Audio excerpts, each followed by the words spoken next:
To Martin Stadium in Pullman, Washington, where we have just gotten underway in this 85th meeting between Washington and Washington State. No score, but the Cougars are on the move. Along with Lynn Swan, I'm Roger Twibell. And folks, we're happy to be here where it is snowing and the wind is blowing and it's cold. It's 31 degrees, the wind is swirling, but nothing has stopped Drew Bledsoe from marching his team on first possession down to the 25-yard line. 1st and 10, Chambé right fair, the lone setback with trips to the wide side, and they'll screen it out to Chambé. Turned inside, and a terrific play made by James Clifford, the inside backer from Seattle, the senior. The weather today, well, you know how the weathermen are. Last night they were calling for a slight chance of showers, maybe a little snow flurry. Temperature 31, wind chill 13 degrees, winds 15 to 35 miles an hour. Half-mile visibility, getting a little bit better. And over the next 3 to 4 hours, we're expecting 8 to 10 inches of snow. I'll tell you what, it's colder than ice cream going down the wrong way right now. There is a chill here. 2nd down and 12, a loss of 2. As Bledsoe checking off at the line of scrimmage. And Philip Bobo in motion to the near side. They'll hand it to Chambé right there. And again, 53, James Clifford. He came into this game with 73 tackles on the season. And as you look at Drew Bledsoe, the junior from Walla Walla, over 6,600 yards, 42 touchdowns, 32 interceptions. And our diehard starting lineups in the backfield: Chambé right fair, the lone setback, Bobo, Schexnayder, Davis, the wideouts, and Clarence Williams, the tight end. Up front, Bailey, Dunning, Tobeck, Pimiskern, and Tribble. Eicher, a starter, out for the year with a back surgery. This is the opening drive of the game. 3rd down and 13. Against the wind is Washington State at the moment. And coming near side, dangerous pass, but caught. C.J. Davis down to the 6-yard line. Josh Moore was there and had nothing but about 80 yards in front of him. Josh Moore, sophomore cornerback, has been Washington's best man-to-man cover. But watch here, he takes a chance in going for the ball. He puts one hand up, doesn't knock it away. Great concentration by C.J. Davis, leading receiver on this football team. That was the most difficult position of the drive for the Cougars. The first 3rd down situation, and they completed it. Shane Palacoa was a man that finally knocked him out as Derek Sparks is checked into the backfield. Along with Chambé right fair, play action by Bledsoe. And the intended receiver was the backup tight end, Brett Carolyn. Josh Moore was there on the coverage. And Carolyn was open, but it appeared as though the quarterback, Drew Bledsoe, had a little bit of a hard time getting a handle on the football. He had a hard time getting a handle on it, but you also saw something by the tight end there. Tight ends are not going to be anxious to move. Watch him. He gets the ball in the air, but the tight end just found the spot in that snow, and he's not moving because he's afraid of slipping. You're not going to be able to make adjustments last minute on passes like that. 8th play of this drive for the Cougars. Handoff to Sparks. Look at him slip. Look at him slide inside the 5, down to the 3. They wrote a song about that, didn't they? Yeah. James Clifford was there for his 3rd tackle. Looked more like Brian Boitano. Oh, wow. Oh, I'll tell you what, Lynn, I'd rather be out here than in a dome somewhere. I mean, this is what football is about sometimes, as we check out the Washington defense, and it's a good one. Mason, Fontaine, Farr, and Hoffman up front. The backers for the Huskies in our diehard starting lineup: Hoffman, Clifford, and Fields. And the secondary for Washington: Bailey, Moore, Jones, and Palacoa. 3rd down and goal from the 3. Chambé right fair, the hole. Touchdown.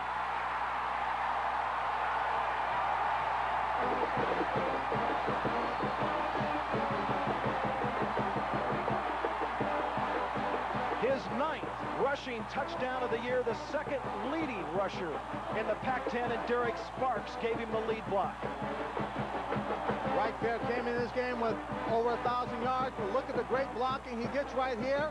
That's number 5, Sparks, just pounding people at the line of scrimmage, pushing the hole into the end zone for right there. Aaron Price, the coach's son, will attempt the point after and movement up front. There was a Washington defensive player that moved across the line of scrimmage. And whether he was drawn off by a Washington State offensive lineman is what those guys are talking about. And it's going to be against Washington. As they move the ball up to 1 yard for this penalty, Roger. Very important drive and critical drive early in this ball game. They took the ball against the wind, marched it all the way down the field, 9 plays, 80 yards against one of the top defensive teams in the Pac-10, and they scored the touchdown. Washington 3rd in the nation scoring defense, giving up just 10 points a game. And after talking it over, they still haven't decided what they're going to do. Mike Price talked long and hard about his team having confidence, playing their game, and being equal to this Washington Husky football team. The penalty refused. Price has made 23 of 24 extra points so far this year. This is going to be a difficult day for the snapper, the holder, the kicker, everyone involved in the kicking game. Hit the upright. No good. You saw Price there really try to plant himself to make sure he didn't slip. The Cougars lead the Huskies 6-0 from Pullman.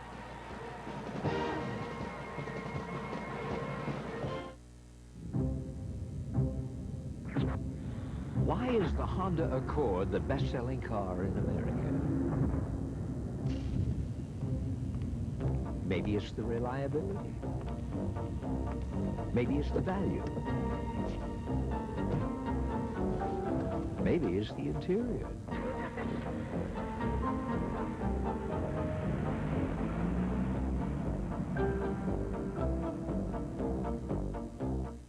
Our team project was tough.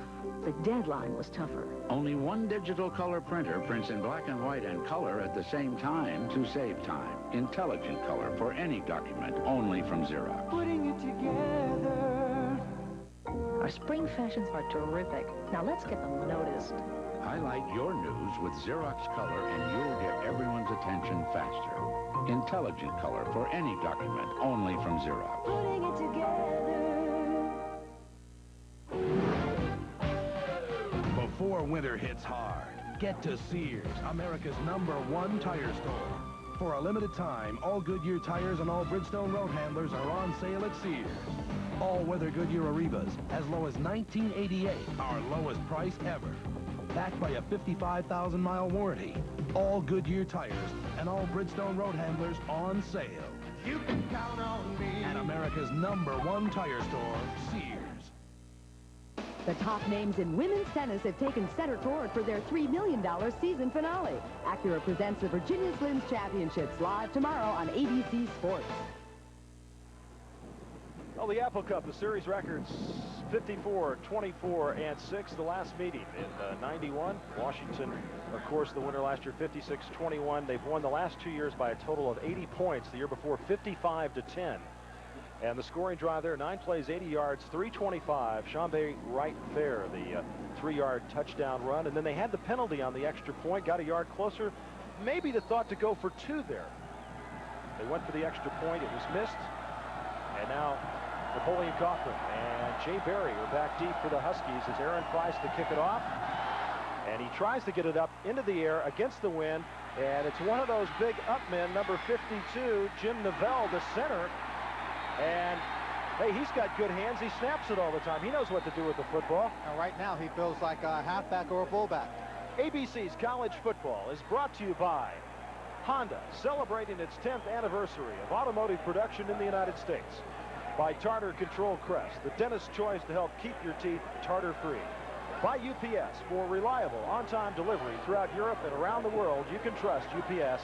And by GTE. Roger Twibell, Lynn Swan here with you in Pullman, Washington. And I want to tell you, they may not be 40,000 here, but they're about 35. Close to a sellout.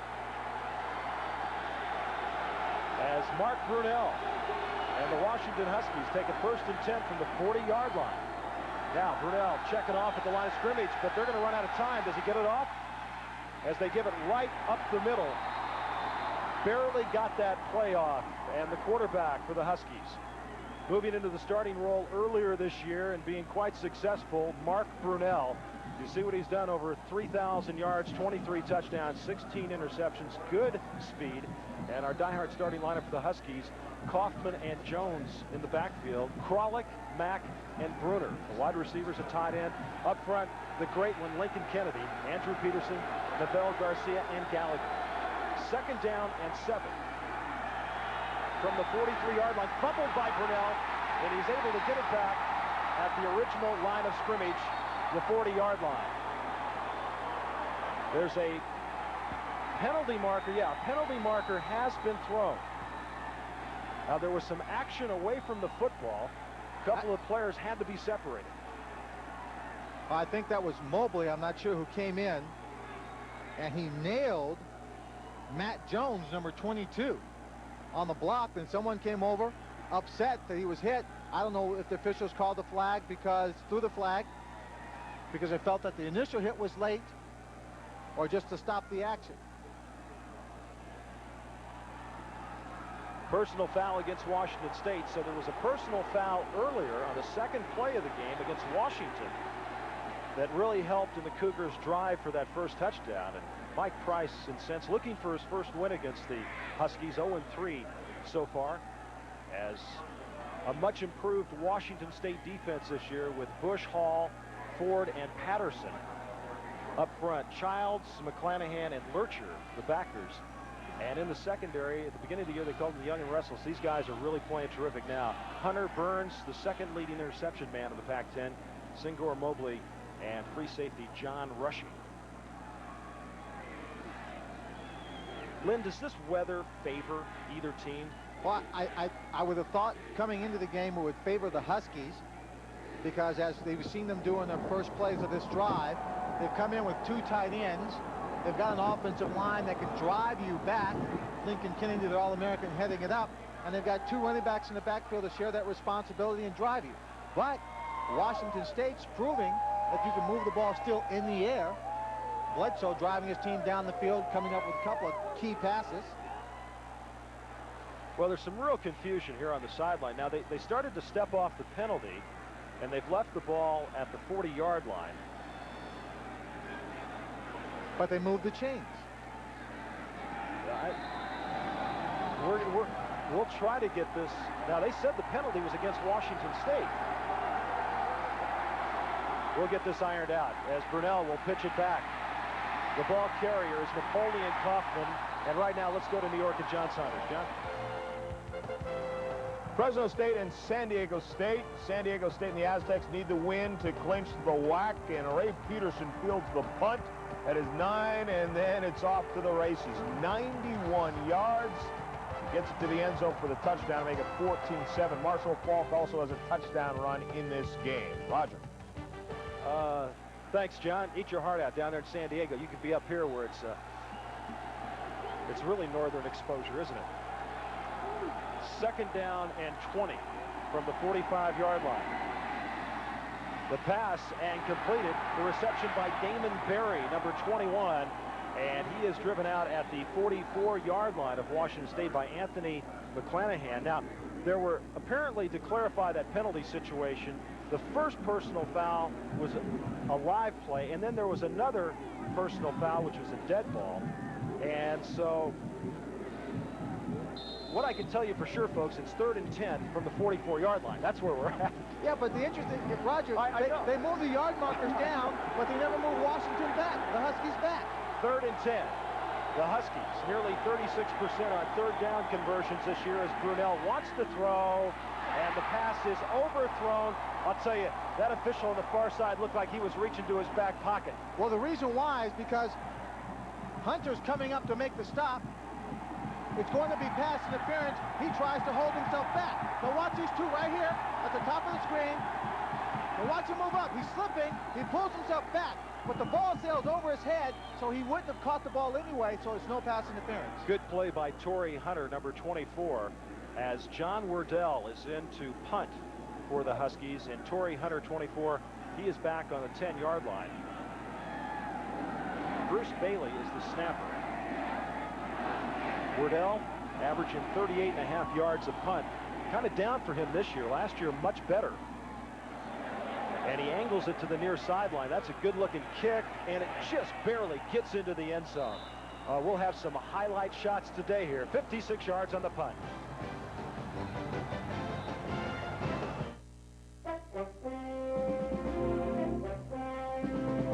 Only Delta gives you more flights from over here to over there. Only Delta flies you non-stop to more cities from over here to over there. In fact, only Delta flies you non-stop to more cities in Europe than all these airlines combined. Delta, we love to fly, and it shows the world over. There is an old woman who lives in a shoe. She plays electronic games when her work is through. Little Miss Muffet makes curds and whey with her mini food processor most every day. Jack is nimble, Jack is quick. He flies choppers over the candlestick. Goldilocks, with eyes so bright, says Smart Pear teaches me just right. The three little pigs started a band. Their rap mic makes the music grand. For hundreds of toys and so much more, shop Radio Shack, your Christmas electronics store.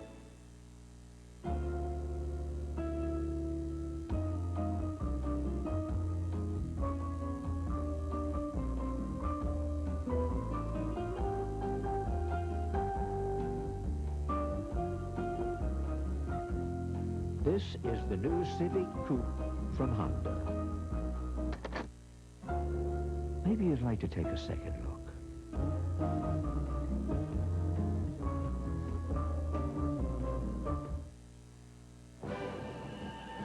In the 81st meeting between these two teams in 1988, Washington State found themselves down in the fourth quarter. But this blocked punt by Sean Landrum put the Cougars in a goal line situation. And then quarterback Tim Rosenbaugh from 6 yards out put the Cougars ahead for good. Their last win in this series was here in Pullman. And Mike Price looking for his first win since taking over as head coach here at Washington State against the University of Washington. Bledsoe, 3 of 4, 41 yards, has it 1st and 10 from the 20-yard line. Chambay right there up the middle. Chambay with a gain of about 5. He's a 6-foot, 220-pound senior from Seaside, California, who has got a lot of potential. He has quietly worked his way up to a 1,000-yard rusher. And Lenny's had 6 100-yard games this year. And you think about Washington State being a passing team, but actually they run it 51% of the time. They throw it 49%. And when they run it, he's the guy that runs it. Well, he's usually the only back there, one back set, taking advantage of what the passing game is setting up. He's run inside extraordinarily well in 1992. Bledsoe, downfield, Brett Carolyn, the intended receiver, and Bailey, 23, on the coverage.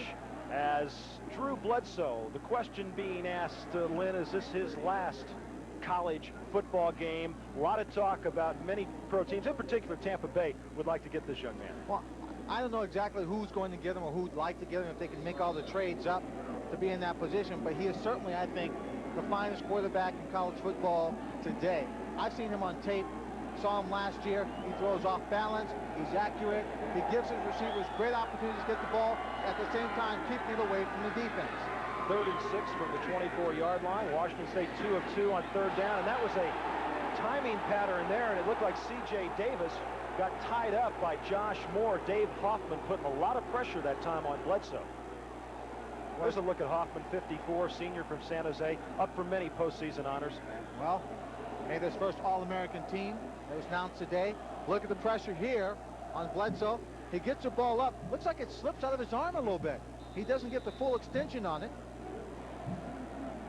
But his receiver wasn't there anyway. Steve Johnson back to punt. He's had 3 punts blocked this season. He's last in the Pac-10 in punting, 38.2. He's punting into the wind from his own 10-yard line. That's a beautiful kick right there. Beautiful kick by Johnston. Down to the 10-yard line. 66 yards, 2 yards shy of a season and career long, and that was a huge punt.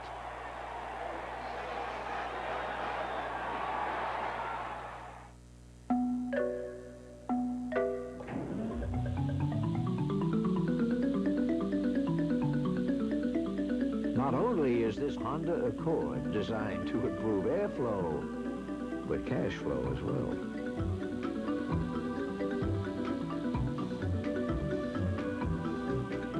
Introducing the Accord Lease Program. See your nearest dealer for details. Make it clear. Make it colorful. Make it both. The DeskJet 550C. With DeskJet printers from Hewlett-Packard, it's easy to make it happen. What do you smell? I can't smell anything. My nose is clogged, yeah. For fast relief, try Dristan 12-hour nasal spray. Now smell. It's an orange. Dristan nasal spray just works incredibly fast. Dristan, the face of relief today. When your home is damaged, State Farm is there, fast. You see, when you have a homeowner's insurance claim with State Farm, you report it to your agent, and right away we team up with State Farm claims people. We work with your agent to avoid needless hassles and delays so you can get your home back together as soon as possible. Our teamwork speeds your claim. It's another reason why State Farm is such an outstanding homeowner's insurance value. State Farm is there. Well, the kicking game is so important, and you saw Johnson now officially 65 yards on that punt into the wind. And a lot of pressure on the kickers and punters today. Mike Price said he was very concerned about his kicking game because his punter was not doing anything extraordinary. And first thing out of the box, he has a chance to punt 66 yards. First and 10, they've spotted it at the 11-yard line. They'll give it to the deep back, Napoleon Kaufman, the sophomore from Lompoc, California. And he gets close to a first down and had a chance to talk to Mike Price about the Cougars' role as a perennial underdog in the series. Normally, going into this game, there's a lot of real hype. Our guys are very hyped. We have to do something special to beat Washington. You know, we got to have a superb effort. We're not taking that approach this year. We're going to get excited, and we're going to be enthusiastic, and we're going to have fun before the game and during the game. But we feel like if we just play our regular good game, we play up to our potential, that we can compete with this football team. We don't have to do anything extra. That's the point that Mike Price was driving home to his team all week. You're just as good as these guys. We can compete with them. We don't need all that extra hoopla. That was a first and 10 call to Napoleon Kaufman, who has now passed the 1,000-yard mark. He's got 1,020 yards now in this is sophomore season. And keep in mind, Bean O'Brien, who has missed all year because of a hamstring, is going to be redshirted this year, so he will be back next year. So they will be loaded at running back. 2nd and 7 from the 25-yard line. Brunell just sort of heaves the ball over to the far side. Brunell with the cold fingers, and interesting pass right there. You see number 48, Lewis Bush, coming from the outside. Gets that ball away, but watch him look at his hand. The ball is hard when it gets cold like this. Hard to grip, hard to throw. The air inside compresses, doesn't travel as well. You get in that situation, you snap a pass and your fingers come off of it. The laces sometimes make your hands feel like it's burning. 3rd down and 3. Jason Shelley made that last reception for Washington. A lot of pressure. Brunell showing his scrambling ability on the run, and he'll be very close to the first down marker. He'll be very close to the first down marker. Giving pursuit was Dwayne Patterson, a 6'1", 248-pound sophomore from Oakland, California, as Brunell shows you some of that great speed that he possesses.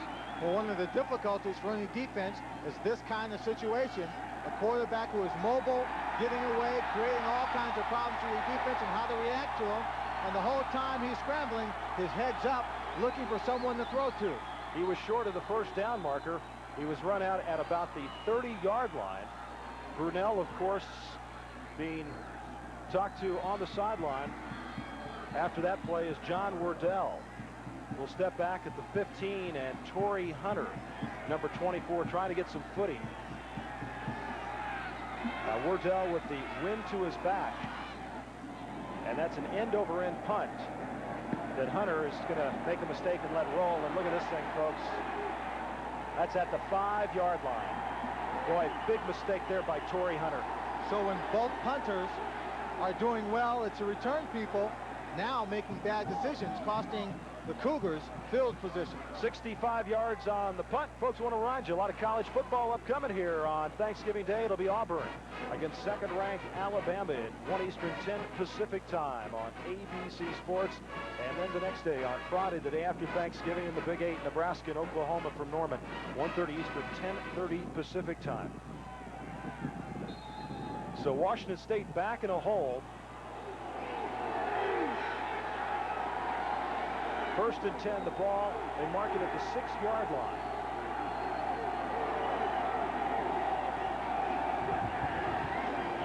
Chambay right fair, still on his feet. Nice job of running up to the 14-yard line. Gain of about 8 for Chambay, who's come into this game rushing for over 1,000 yards. Number 75 tackle, Michael Bailey.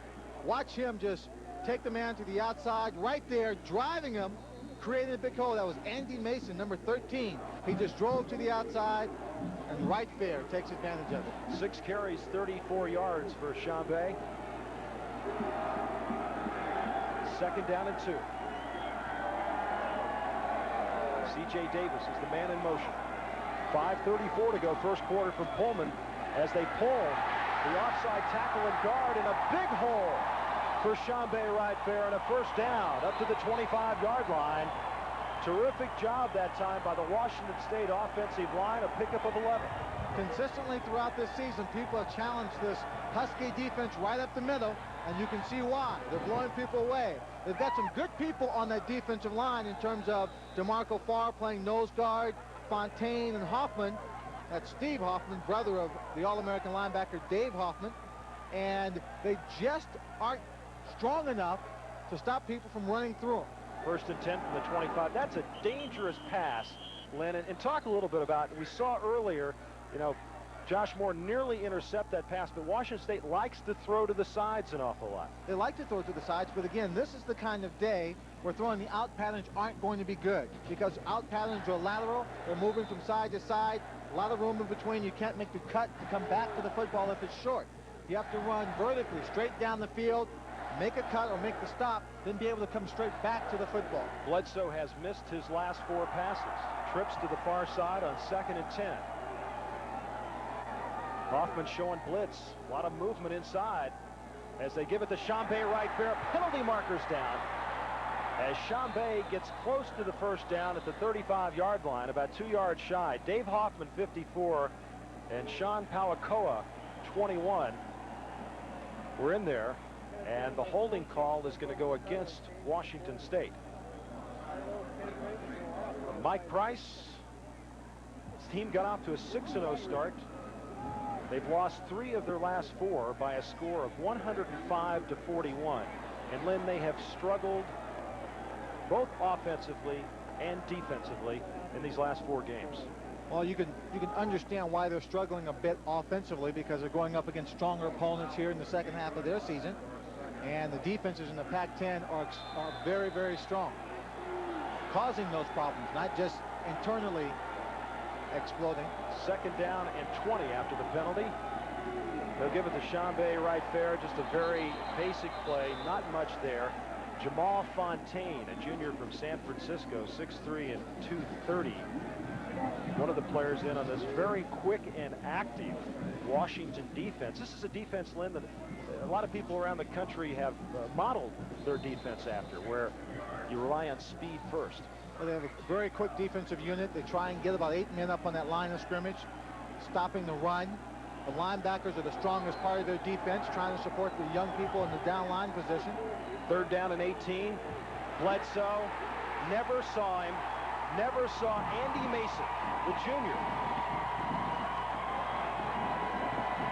Bottom of your screen, watch number 13, Andy Mason.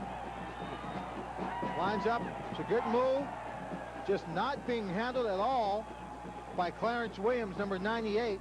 Clarence lets him get inside and fails to drive him far enough inside. He had a great angle on Bledsoe. 8th sack of the year for Andy Mason from Longview, Washington. And now Steve Johnston will be standing back in his end zone with 4:13 to go first quarter. Washington State leads it 6-0. And Napoleon Kaufman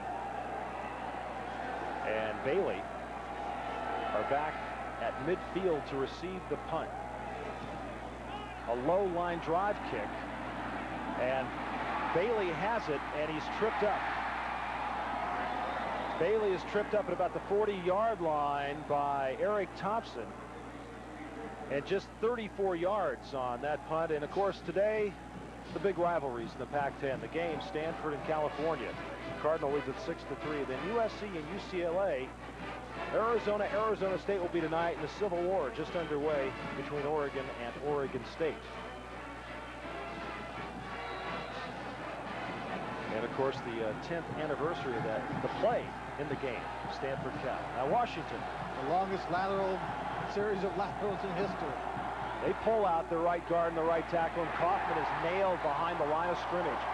This is a defense of Washington State's that maybe, Lynn, is the most improved in the conference, if maybe not in the country this year. Well, you look at the defensive line. They're attacking aggressively. Some big people for Washington pulling out. But look at them just filling the hole, reading the play, cutting inside the lead blockers, making the stop. And it's a young football team, Roger, defensive team. Yeah. 4 sophomores in that secondary, only 2 seniors starting on this defensive unit. 6 sophomores, 3 juniors with those 2 seniors on 2nd and 11 as Brunell will roll out and throws it behind the back of his intended receiver, Darius Turner, a senior from Gardena, California. On the coverage, Kurt Lurcher. One of the points that I was just about to make when I talked about the Washington State defense. Last year, they allowed 229 yards rushing per game. They have knocked over 100 yards off that this year, allowing just 125. They're 21st in the nation in rushing defense. And I guess the knock, maybe for the last decade on Washington State, great offense, no defense. That's not the case this year. 3rd down and 11.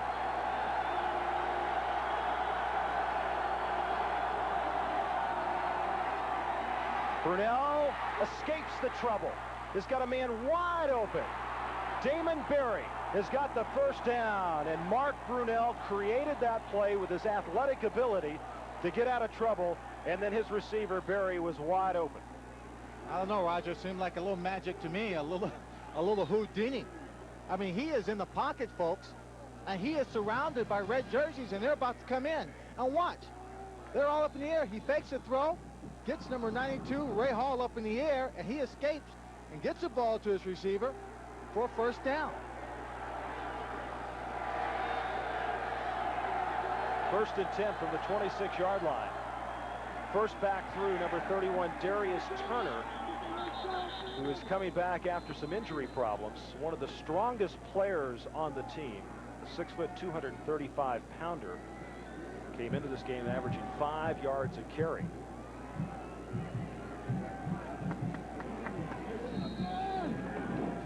And they're happy to have him back because Matt Jones, a junior from Portland, Oregon, also gives them some good plays. They're very solid at that fullback position. See the clock running down to the 2-minute mark here in the 1st quarter. 2nd down and 8 as they pitch it back to Kaufman. He eludes several tackles and finally driven out of bounds at the 20-yard line by Singor Mobley, a sophomore from Tacoma who a couple years ago was probably the most highly recruited player in the state of Washington. Terrific athlete, very, very physical, 6 feet, 180 pounds. Was an offensive player, wasn't he, Lynn? They created it, talked him into being a defensive player. That's some fast talking. How do you do that, huh? That's some fast talking. 3rd down and 3. The Huskies 1 of 3 in 3rd down situations as they send their wide receivers Berry and Mack to the far side. Draw play. The tackle made, and it's going to be very close to the 1st down as John Rushing, the free safety, came up to greet Napoleon Kaufman. Kaufman's just 5'9", 170 pounds from Lompoc, California. I guarantee you, Lynn, he's never played in conditions like this before. Roger, as I said earlier, they're going to rely on Kennedy in that line on the right side there. Look at him just blocking, driving his people away from the ball, the line of scrimmage, opening up the holes on a critical 3rd down situation. Kennedy, so big, he was named after 2 presidents, right? 2 performing arts centers. There you go, too. Off the left side on first down, not much there for Jay Berry, the senior from North Glen, Colorado. Brian Ford, number 69, came up to meet him. Lincoln Kennedy is one of the Washington players who was named to an All-American team today. Of course, there are so many different All-American teams, but he's in line for the real big awards for the offensive, defensive line. I'm certain he will be a consensus, if not a unanimous, All-American. He's performed well year in and year out, coming into his senior year. He's the real deal. 6'7", 325, quick feet, good athlete. Has allowed just one sack this year, and that's on a play he slipped on. Against Pacific, and he was sick. Exactly. He shouldn't have played, but they threw him in there. 2nd and 8 from the 13. Penalty markers all over the place as Darius Turner takes it off the left side. Actually, in his entire career, he's only had 2 people get to the quarterback over him. You see the holding call against Washington. You know, one was against Oregon. One of the problems on a slippery day, Lynn, for the offensive lineman is you look here, you start to fire out and you lose your feet and you start to grab onto the defensive players. Not really on purpose, but, you know, just sort of on a play like that, you're not trying to hold anybody. You can have great position as a lineman blocking on a defensive person. You've got him stood up. But if he's still driving and you're trying to plant to maintain that leverage, your foot just slips away from you, so you can just be slid back. So sometimes you reach up and you hold. This is the kind of day where you're going to have to make contact and then maybe time it, go down low and cut the guy to make sure he can't continue on.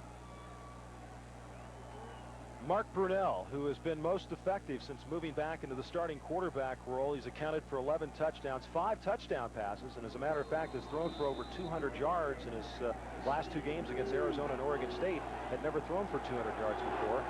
And you see Washington, they have really done a good job in the first quarter, but they've got about 40 seconds to go here as Brunell will take it on the option.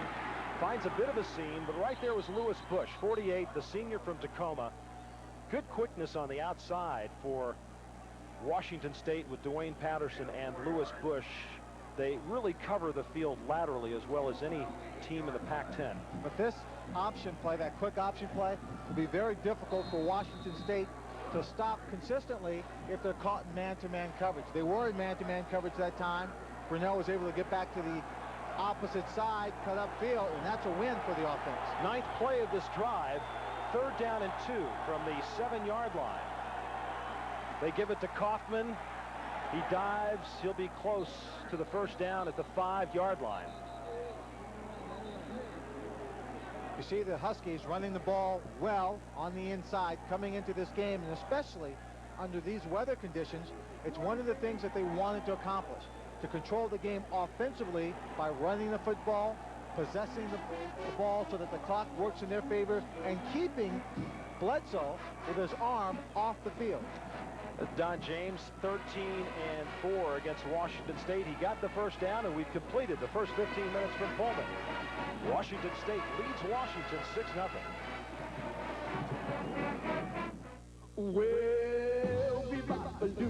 It seems Europeans have a passion for certain things, American. And one of them happens to be the reliable, efficient delivery of a certain American delivery company, UPS. Fact is, we've built the most comprehensive delivery network in Europe. So next time you need something shipped there, use the outfit Europeans find, well, so fashionable. UPS. We run the tightest ship in Europe. 6 months ago, my dentist says to me, Mike, you got a tartar problem. Get Tartar Control Crest. But doctor, I said, I thought toothpaste is toothpaste. He sticks that pick in my mouth. He says, think again. You'll have significantly less tartar at your next visit if you use Crest's unique tartar fighting formula for 6 months. We're so sure, we'll give you a money-back guarantee. So I started using Crest every day. And you were looking at a happy guy. A very happy guy. Tartar Control Crest. Less tartar in 6 months guaranteed.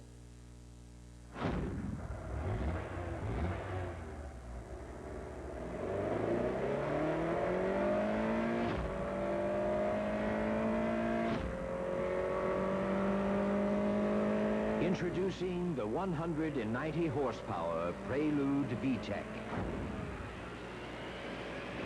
It's very quick, no matter how you look at it. We're going to color the way you think about sales during the Dockers Week sale at JCPenney. Save on berry, olive, teal and wine, birch, blue jay, cinder, and pine. Save on colors that follow one after another, and colors that fall right next to each other. It's Dockers Week at JCPenney, where you'll save on all pants and all shirts in all shades. A sale so colorful, other sales pale by comparison.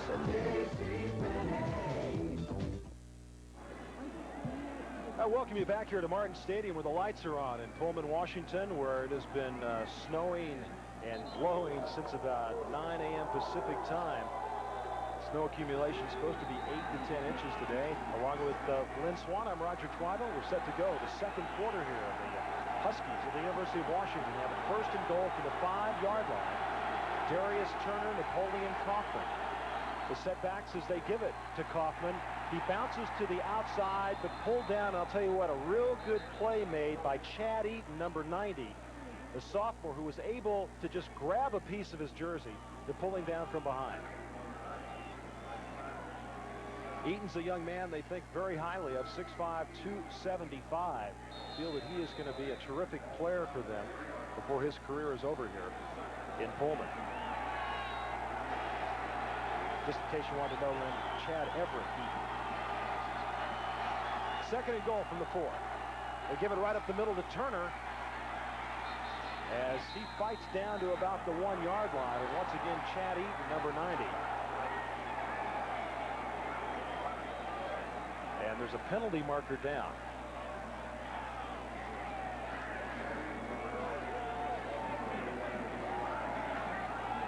I believe they're going to call that against Kurt Lurcher, number 19. Looked like he flung someone to the side.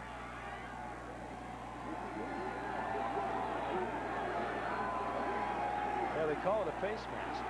You know, penalties have really killed Washington State this year. These last 3 losses in 4 games, it's either been a dropped pass, it's been a penalty. They've really beaten themselves more than the other teams have beat them. Southern Cal game, for example, they were inside the 10 twice, came away with nothing. USA was not playing a great game. There were plenty of opportunities, and Price said, you know, the best teams take advantage of other people's mistakes. Says something Washington State hasn't done this year. First and goal from the 1. They'll give it to Turner. He is stuffed. He is stuffed. Busting through there, McClanahan 41 and Ron Childs 31.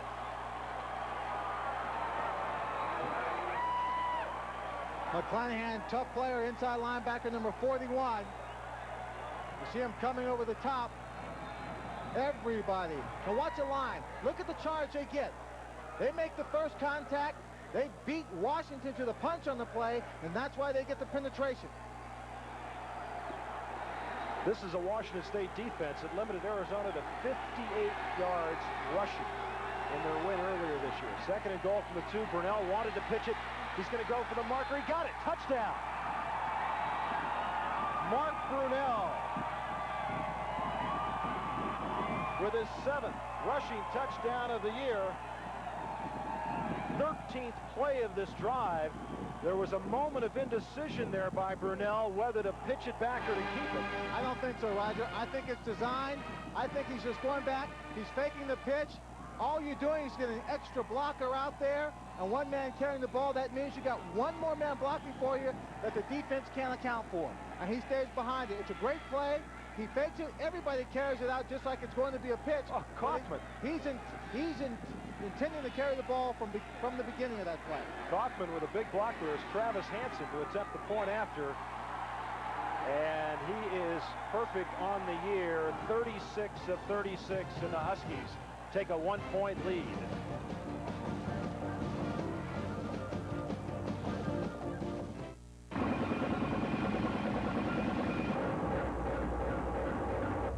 It has 4 independent motors, an intricate steel frame, even an electronically regulated temperature control system. And that's just the driver's seat. The Lexus ES300 luxury sedan. Norelco doesn't just shave close, but incredibly close. Or merely shave in comfort, but exceptional comfort. Because inside Norelco's floating heads, our lift and cut system lifts the hair so when it's cut, it can drop below skin level without the blades touching your face. And once you've shaved that close and comfortable, you know you'll always be comfortable shaving with Norelco. Norelco, we make close comfortable. When the Rutledge family needs auto, home, life, or health insurance, they see me. I'm their State Farm agent, Billy King. They keep seeing me as I help them keep their coverages up to date with our State Farm Family Insurance checkups. When they have a claim, they see me. And thanks to our checkups, the protection has been there. If you want to see a family insurance agent working for you, see a State Farm agent. And like a good neighbor, search for you Undefeated Alabama puts its national title hopes on the line when they tackle Auburn. It's a classic SEC showdown Thanksgiving Day on ABC's College Football. 13th place, 40 yards, 5 minutes and 29 seconds. And Brunell with the 1-yard touchdown run. And the point after by Hansen. Washington leads Washington State. 7-6 as Hansen will kick it off. And he hits a low line drive kick. The pointer will take it the 5-yard line. And tiptoes his way across the 20 to the 23-yard line. And let's look at those numbers after quarter number 1 here in Pullman. Well, they're very even when you take a look at them. 70 yards, 83. Washington State with a slight edge, having that wonderful opening drive, getting on the board, but missing the extra point, so they come over with 6. But Washington accomplishing what its game plan calls for in terms of 8 minutes and 13 seconds, already establishing control of the floor of this game with their offense. Bobo and Davis come split to the near side on 1st and 10 from the 24-yard line. Cougars in those crimson uniforms, which they wore against UCLA when they won their 6th consecutive game to start off the year. Bledsoe checking off at the line of scrimmage. Quick 3-step drop, and he's got his man C.J. Davis. That's a first down up near the 40-yard line. They'll down it at the 38. The Washington State Cougars came into this game wanting to put people in motion, shifting a lot to try and force the defense of the Huskies into some kind of mistakes. Keep in mind what happened at last play. The Huskies never moved. I think what they're trying to do is play a base defense, let Washington State shift around, then just play it conservative and straight. They move some people around, getting Chambé Wright-Fair back as the lone setback on 1st and 10 from the 38-yard line. They pull out the right tackle and right guard, and Chambé Wright-Fair a gain of about 3. That time, once again, Pimiskern and Tribble, the right guard and right tackle respectively, pulled out, made some room. Dave Hoffman 54 and James Clifford 53. The backers in on the tackle, and between those two players, 160 tackles on the year.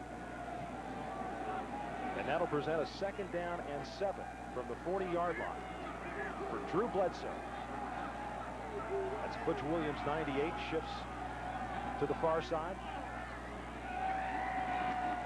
They'll run right, and there is no going there for Chambé Wright-Fair. Andy Mason, 13. Is he tough? Look at it. Hey, Lynn, short sleeve, short jersey. Does he get the tough guy award today in this weather? Not yet. Not yet. Right now it's just a show. But what he shows you on this play is his speed. Number 13 coming up the ball to the outside. They read this play all the way. He just stays on his feet as Chambé Wright-Fair was looking for some space to bounce it to the outside. Mason turned down a $65,000 signing bonus with the Toronto Blue Jays to concentrate on football at the University of Washington on a 3rd down and 11 with 11:30 left to go, first half. Oh, bad pass right there by Drew Bledsoe, and it went right into the arms of Lewis Jones, the Roverback, who's taking the place of Tommy Smith, the usual starter, who is sitting out a 1-game suspension for missing class time at the University of Washington, but ill-advised pass there. Well, number 2, Philip Bobo, is the guy that they were looking for. But as you see this ball coming in the air, he is on his knees as he slips and falls down in that snow. Plus, there's 3 defensive guys there. And Washington State, once again, was in a 3rd and 11 situation, and that's the thing they try to avoid at all costs, but not able to. And Steve Johnston standing back at around the 21-yard line. He has the wind to his back this time, and he hits a line drive kick, and it's going to bounce too far. Johnston with the punt of 64 yards.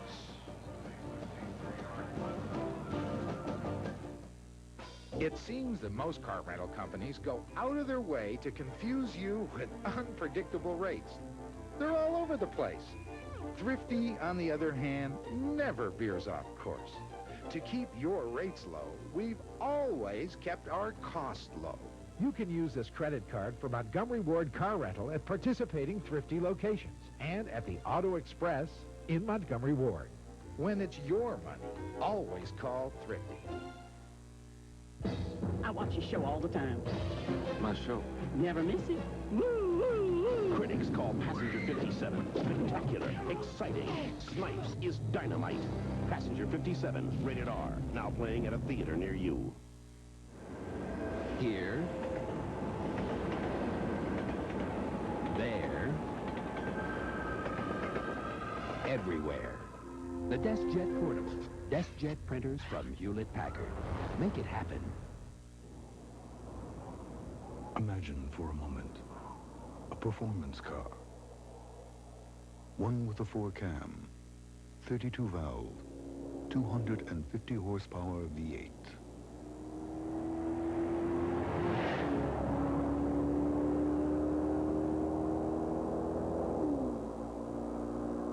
Any names come to mind?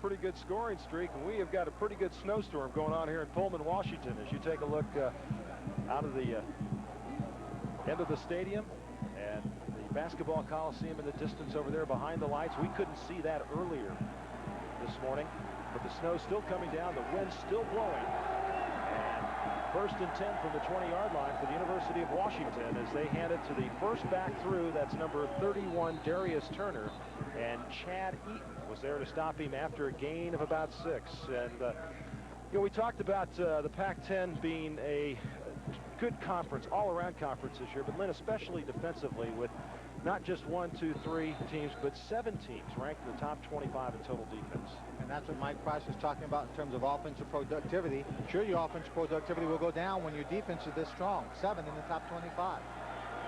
Pac-10 is 22-7-1 against non-conference opponents this year. That's as good as any conference in the country. Is a good job there, and this is what Washington State can do defensively. What they did to Jay Berry that time with great lateral speed and pursuit. There was just nowhere for him to turn up, especially on a slippery field like this. Torrey Hunter, number 24, did an excellent job as a corner of staying outside position, making sure that they didn't turn the corner. In other conditions where it's not snowing, that's a situation where the running back will cut inside. Now look at him. He's outside. He's just making sure that they don't get outside of him and they have to come back inside. But with the snow on the field, they can't cut inside, so it's a win for him. Man, sometimes as a corner, you've got to give your body up to make the play, and Hunter did that time. 3rd down and 5. Brunell, the straight drop back. Now he's going to throw it, and should be enough for the first down.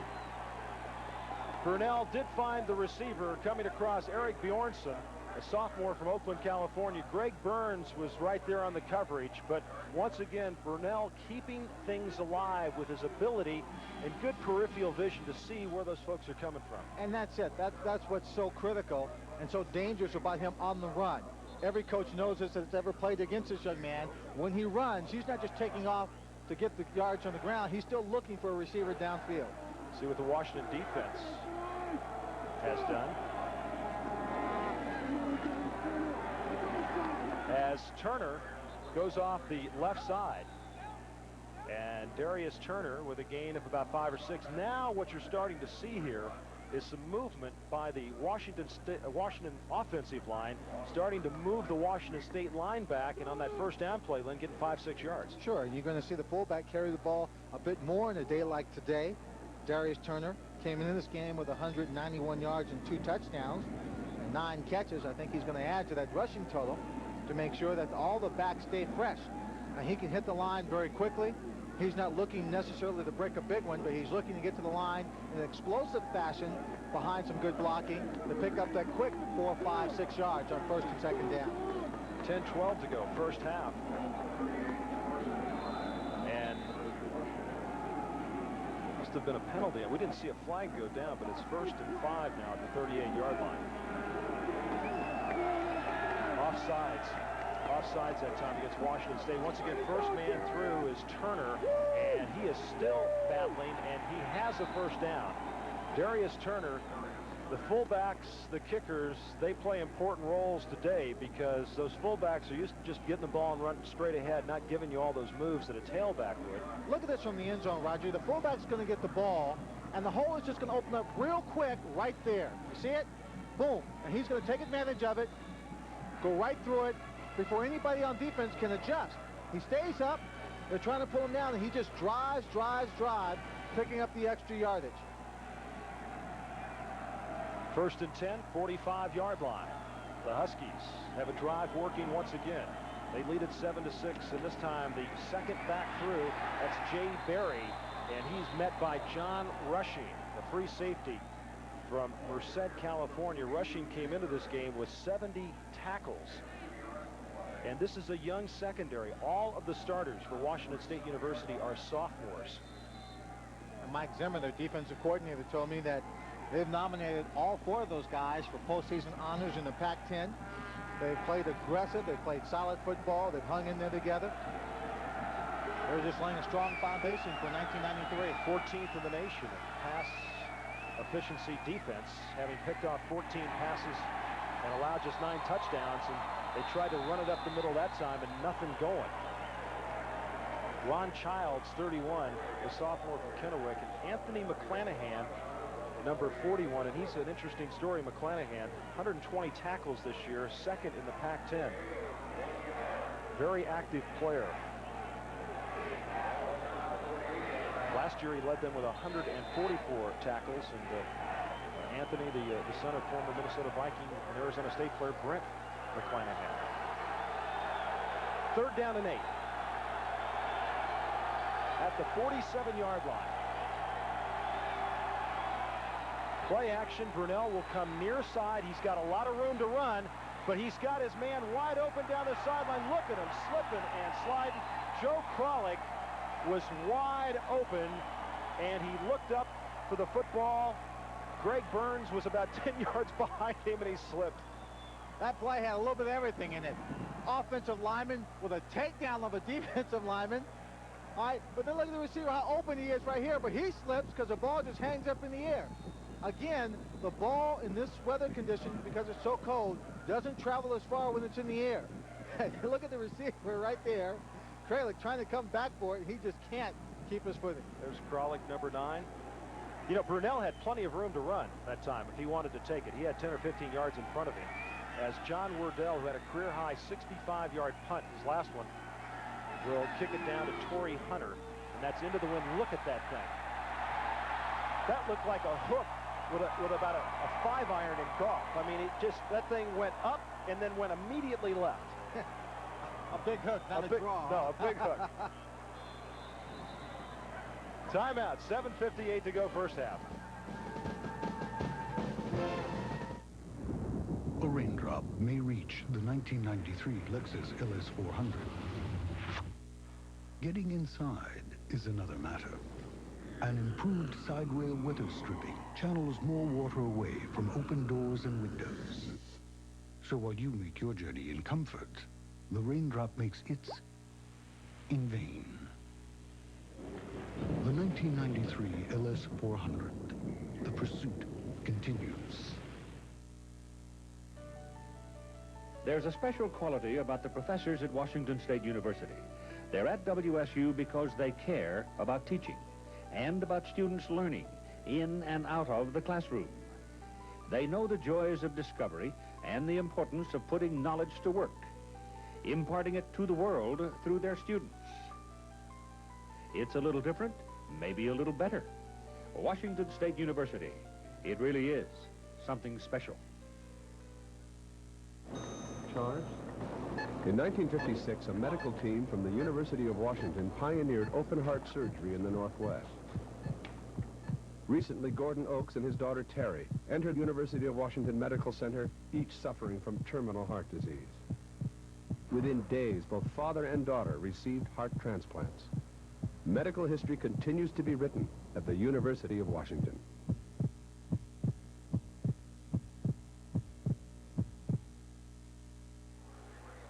Well, as we speak, we're having a little taste of Washington. We've got the hot apple cider up here in the booth as we return with 7:58 left to go first half on a cold, snowy, blustery day on the Palouse here in Pullman, Washington. The Cougars have it 1st and 10 from the 36-yard line.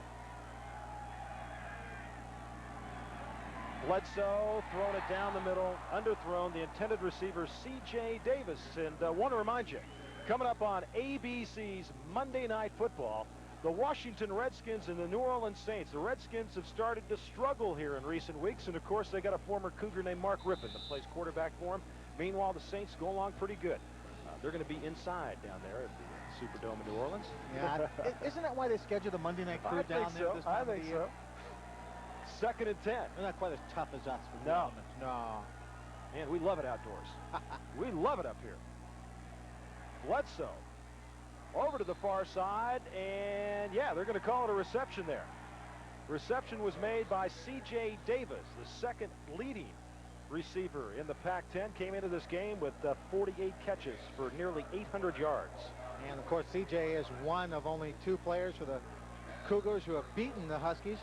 Tough situation to be in. The ball's very low. He gets down. Got to be cautious about a game like this. It's cold. Players won't drink water, Roger. Yep. They could get dehydrated and cramp up. Muscles are cold. Bend over like that, you could pull. 3rd down and 4 as Chambé Wright-Fair goes in motion to the far side. Bledsoe down the middle, and the catch made by Brett Carolyn. The tight end, Brett Carolyn, the most sure-handed receiver on this Cougars football team. Lewis Jones makes the tackle, and a good pickup right there for the Cougars of Washington State, and a 1st down. 6'4", 244. Excellent hands, good speed. They come up with a crossing pattern. Right here, he should be trying to figure a way out of turning upfield, but the footing's just not there for him.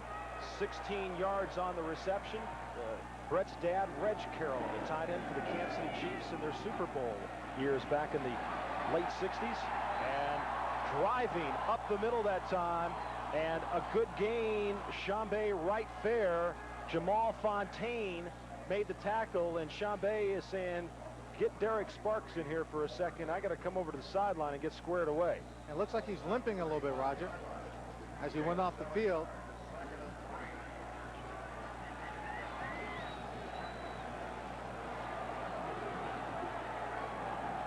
Chambé, 11 carries, 54 yards. Gain of 8 on that play as Sparks comes in motion to the near side on 2nd and 2 with 6:10 to go. First half, and wide open right there. Philip Bobo, the ball thrown a little bit behind him, but more than enough for the 1st down. Philip Bobo just getting out, leaking out to the sideline in a little slant play. Pressure coming on the quarterback. Bledsoe does an excellent job of reading it. That's Hoffman, 54, coming in on the blitz.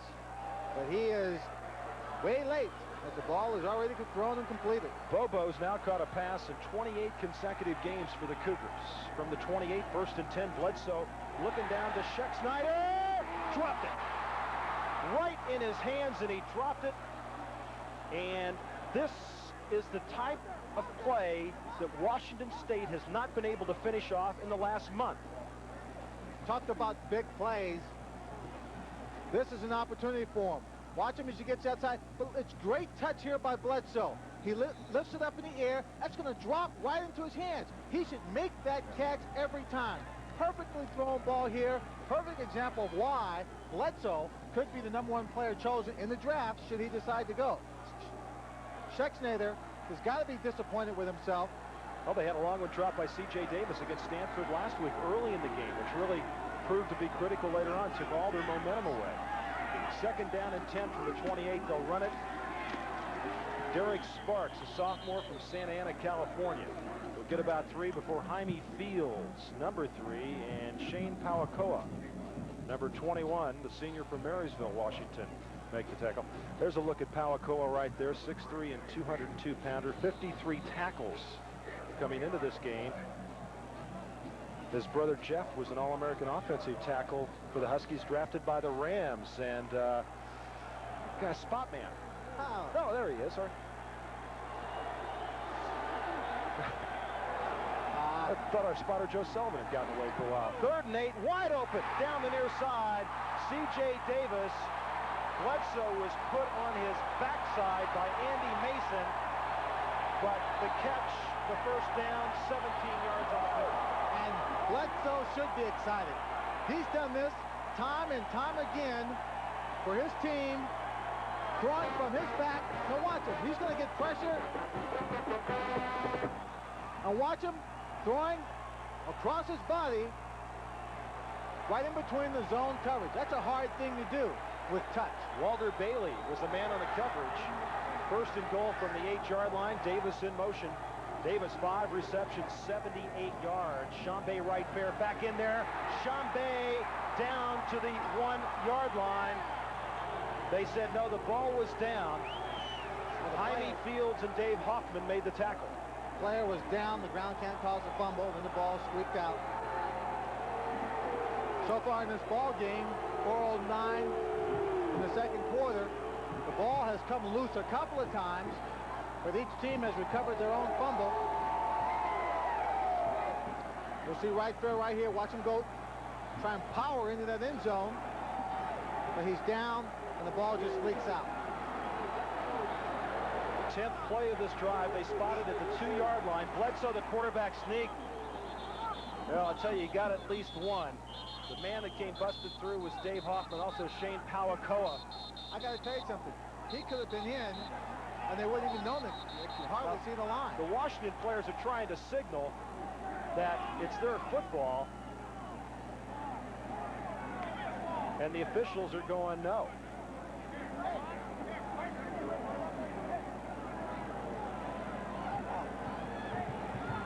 Take a look at this play again. He's only got maybe 1.5 yards to go. Well, you can't see the line from there. He never really had a good handle on it, Lynn. No, he never had a handle on the football, but I'll tell you, it looked like he could have crossed the goal line, and the officials just may not have seen it. 3:08 left to go, first half. The Huskies lead the Cougars 7-6. They're still talking about it. I don't know if they're talking about the spot. Maybe they're telling the Washington players to settle down just a little bit. At least the officials have stopped the clock while all this is going on. 3rd down and goal.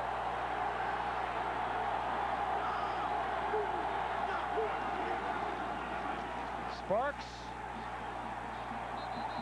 Well, that took a lot of time for that play to develop. It looked like Chambé right fair, Bledsoe, and Sparks all sort of ran into each other as Lewis Jones was the man that came up to make the tackle. Tough situation to go outside tackle on. I thought maybe he should have come inside. Lewis Jones, number 1, was there, but I thought he stood a better chance of trying to power over him than trying to take it outside. And they're going to try the field goal with Aaron Price on. Now, he missed the extra point.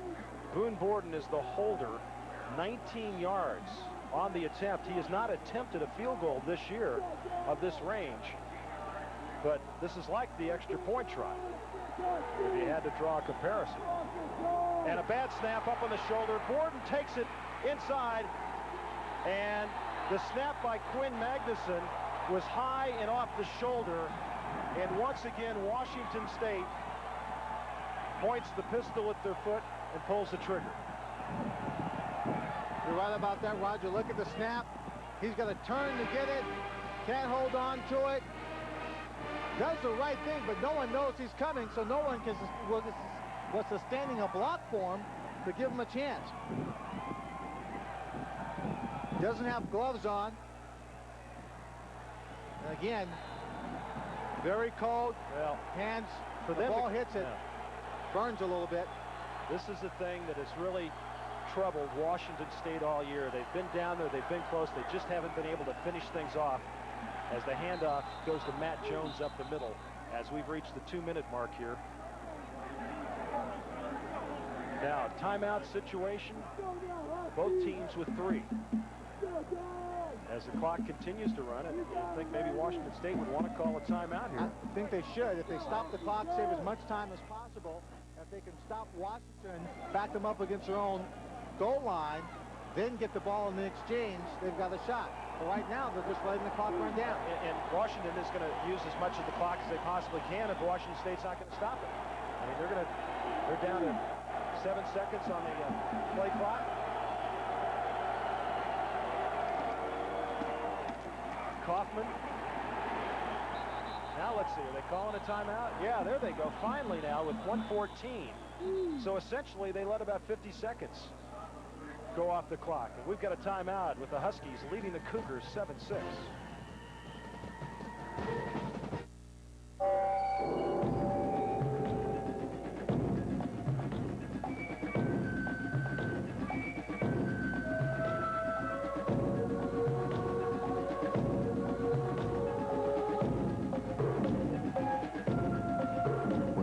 Nike how we could design a communications network to actually help them run better, do you know what they told us?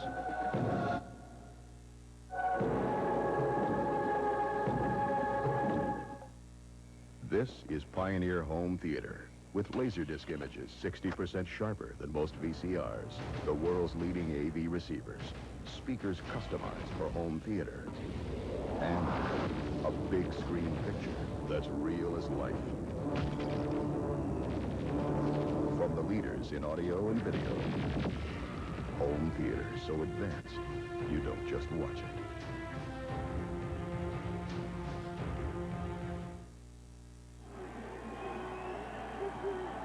Well, Washington with the 1-point lead, 1:14 to go. A lot of people will question why a timeout wasn't taken after that first play. I want to remind you of the Prudential halftime report with John Saunders, scores and highlights, and a look at Charlie Ward, the two sports star from Florida State, the football basketball player.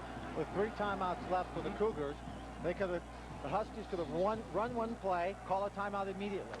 Run the second play, another timeout immediately, and the third play, stopping the clock, using all 3 of the timeouts in less than the 50 seconds they let run off the clock. 3rd and 9, 1:14 to go, first half, and they'll give it to Kaufman. First down.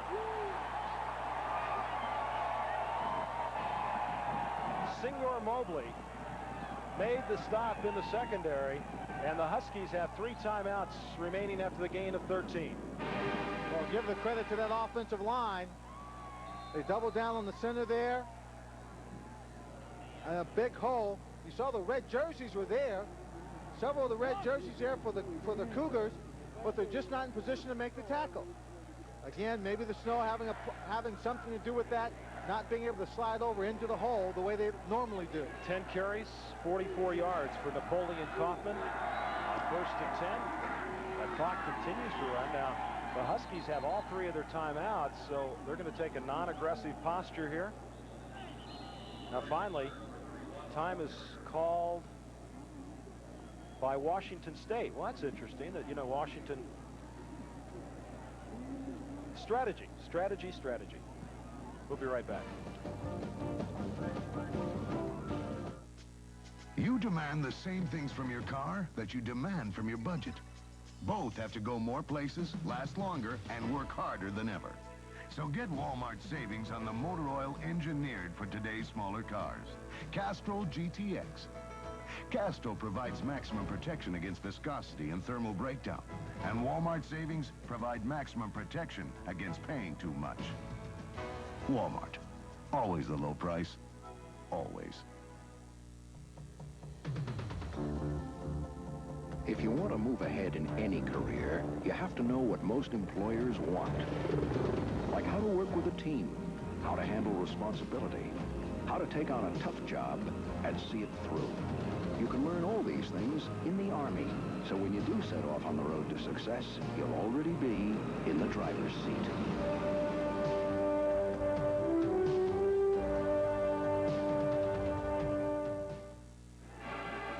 Roger Twyba, Lynn Swan back with you in Pullman, Washington. Lynn, I don't know if you can tell this, but those flakes are getting larger out there, pal. Well, they were that size earlier today. It was just blowing so hard and you they were couldn't tell. coming down, then they were a little smaller, and the wind was blowing more, blowing into the players' faces. Now they're getting bigger, and it's still coming down. 2nd and 9 from the 18-yard line, and Brunel will carefully hand it off, and going nowhere is Jay Berry because Brian Ford was right there. And now Washington State wants their last timeout. I'm not sure if I totally understand the strategy here, but I want to talk to you, Lynn, about the kicking game on a day like this. When you're faced, not so much the punting, but the place kicking aspect of it. We've seen an extra point missed already by Washington State. We've seen now a attempted field goal gone awry. You can see the wind blowing right there. Talk a little bit about, why go for the field goal yeah, I mean, instead of going for the touchdown? The only thing I can conceive of is that you go for the field goal because you're trailing by 1. It's an opportunity for you to get up on these guys with time running out. You're concerned that your running game is not going to just be able to drive the ball into the end zone. So you go for the field goal. The argument against that is, number one, your kicker's already missed the extra point. And as you said, the wind's blowing, difficult situation. And you come up with a situation, the snap is bad coming back to him. You never even get the chance for the kick. With the running game, if your line gets off aggressively, you got a chance of pulling it in there. But when you're kicking, 3 good things have to happen. You have to have a good snap, a good hold, and a good kick. And then there's a possibility that the block, the fumble picked up and gone the other way. Whereas if you're on the 1-yard line, you got a 6'5" quarterback. And even if you don't make it, you've got them jammed up against the goal line where they could slip and maybe you get a safety. So it's going to be interesting to see what happens in the second half presented with similar situations. On 3rd and 12, Washington will run it again to Jay Berry. And now Washington State has no timeouts left. And the Huskies will just let the clock run down because they have an extra down if they want to use it. They don't have to punt. I don't really understand the Washington State use of timeouts there, but nonetheless, it kept everybody out in the field for a little while longer, kept all the people from hitting the concession stands and such. I'm sure some of the folks will be running out to the RVs at halftime to warm up as we've reached halftime in Pullman. The Huskies lead the Cougars 7-6. ABC's College Football, brought to you by Lexus Luxury Automobiles, including the newly redesigned 1993 LS400, and by Xerox, the document company. We'll return with halftime activities after this message and a word from our ABC stations. We put our best people on the project. Hope they come through. One network color laser printer not only brings everyone together, it brings out the best in Strength of the rock, the Prudential, rock solid. Welcome back to Pullman. We're at halftime. Washington leads Washington State 7-6. Snow's lessening a bit here. And we'll be back for the second half in a moment. Everything we put into the Chevy Lumina.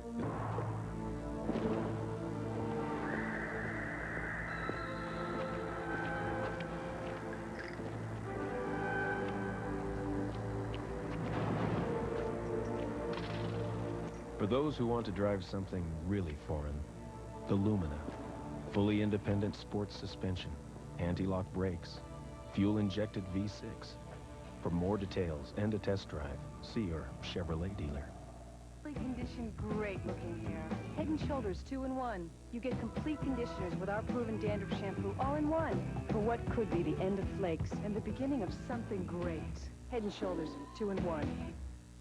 Now save 25% on selected Goodyear all-season radials for cars and light trucks. Save 25% on Invicta GS. Save 25% on Wrangler AT and HT. That's right, save 25%.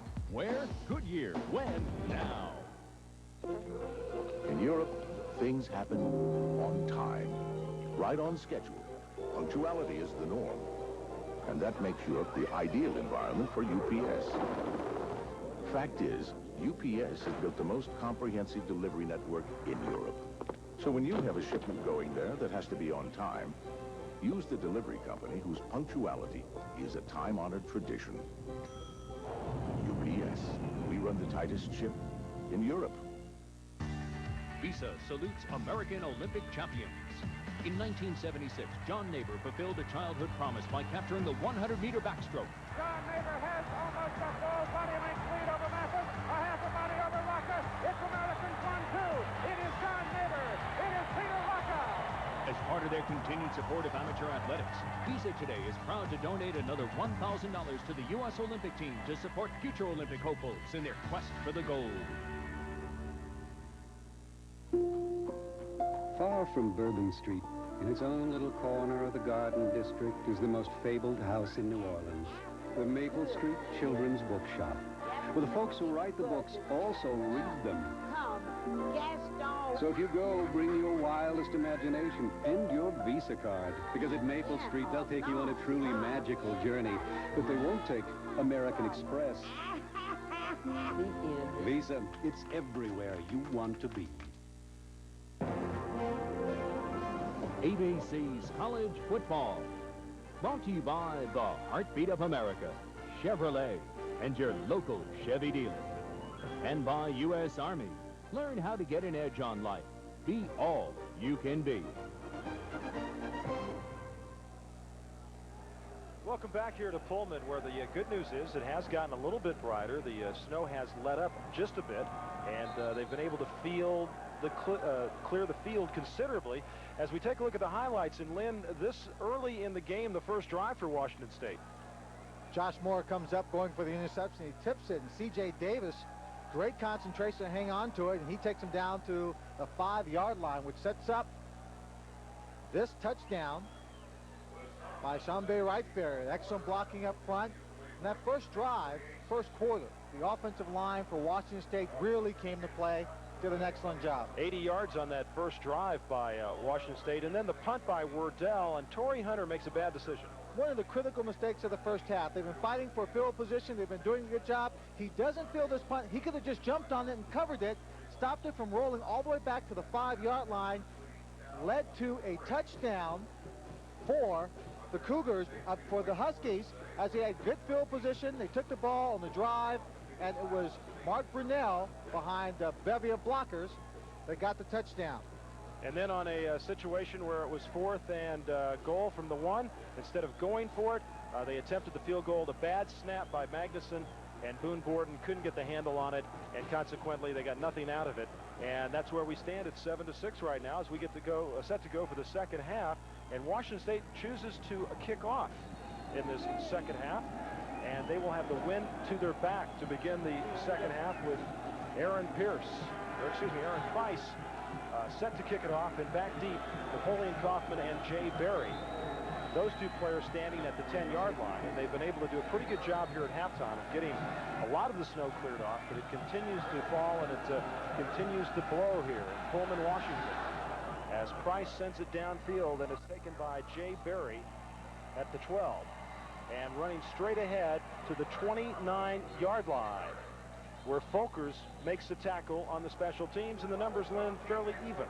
Fairly even, very unspectacular, as you would think, in an afternoon with snow and wind impeding both teams. Surprisingly enough, no turnovers you see there for both teams under these conditions. They've come close to it on fumbles and so forth, but nothing at this point. Washington, 1st and 10 from the 29-yard line.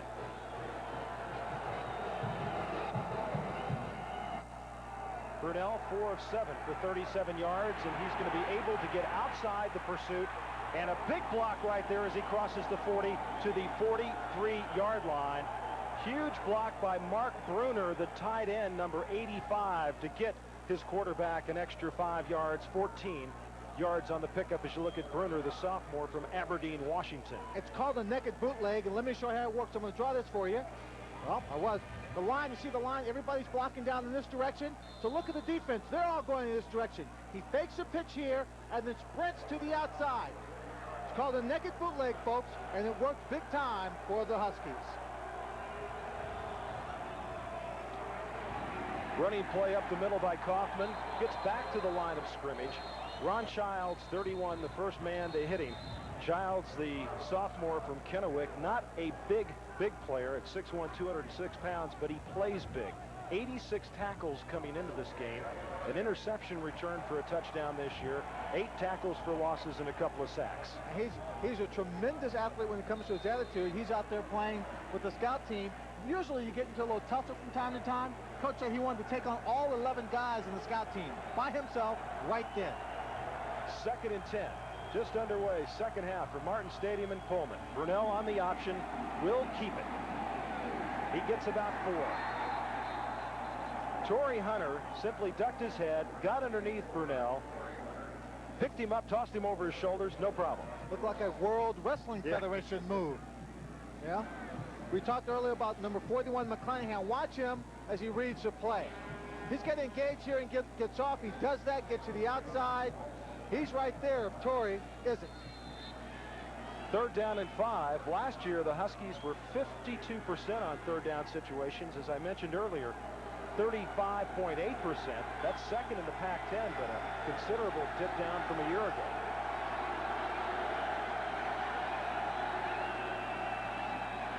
Brunell is going to have to be forced out of bounds. The job done right there by number 19, Kurt Lurcher. Brunell coming to the near side. He's a left-handed quarterback, so he would have had to thrown back against his body. And on a day like this with field conditions, that's very difficult, Lynn. That's tough to do, but the secondary for the Cougars really made that play happen. They were covering extremely well. Nobody open downfield. And that's their first sack on the day as Wardell goes back to punt. He's had punts of 43, 65 a career high, and then 16. And Torrey Hunter standing back inside the 20. Wardell kicking into the wind. That's a low punt. Gets a nice bounce on it. Now Torrey Hunter picks it up. Dangerous move, but he gets it to the 30.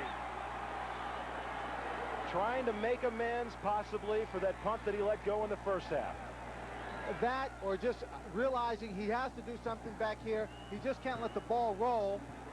He waits. The ball takes a good hop for him to pick it up, and he makes the move. The thing for the Huskies, you can't go down there and be lax. You got to realize that he always has that option. 33 yards on the punt, 6 on the return, and now Drew Bledsoe.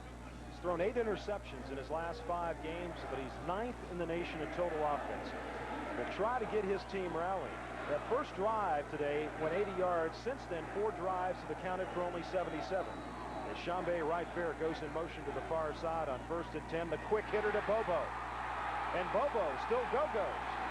And he gets the first down to the 40-yard line. Shane Palakoa came up to make the stop. Field position very important in this game. As we look at Washington State's first half possessions, they got on their own 20 and marched down for a great drive and a touchdown, but missed the extra point. The rest of the time they've been backed up pretty good, except for that last possession they took at their own 36, where they had some opportunities, but as you saw, they missed the field goal. Bledsoe 9 of 16, 110 yards on 1st down. Chambé right fair across midfield to the 45-yard line, where the freshman Steve Hoffman, number 91 from San Jose, brings him down after 15 yards on the pickup. In cold weather, you've got to make yourself reach out and grab people and tackle. The feeling is you don't want to use your hands, whether you have a glove or not, because they're so cold. You don't feel like you're getting a grip on things, but you got to use them. You got to hit and still wrap people up. Both teams are missing tackles because they're not wrapping people up. 13 carries, 75 yards for Chambé, as C.J. Davis will go in motion on 1st and 10 from the 45-yard line. Up the middle again, and not much there as Andy Mason was quickly there from the outside. No problem on that one, as Andy Mason makes the stop. And Miami taking care of Syracuse right now, but Texas A&M in a struggle against TCU. You can believe Michigan with 3 ties? I guess Moeller looks pretty smart for going for the tie last week, huh? Yeah, well. I mean, you know, they're going to the Rose Bowl. That's the bottom line. Moeller did the right thing in terms of wrapping up the Rose Bowl. Ohio State has improved consistently throughout the year. Just played them strong. 2nd and 9 from the 44.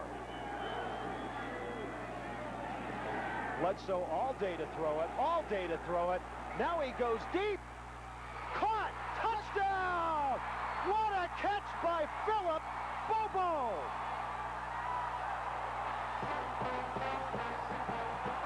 a way to go-go. 44 yards on the touchdown pass. C.J. Davis was right there, too.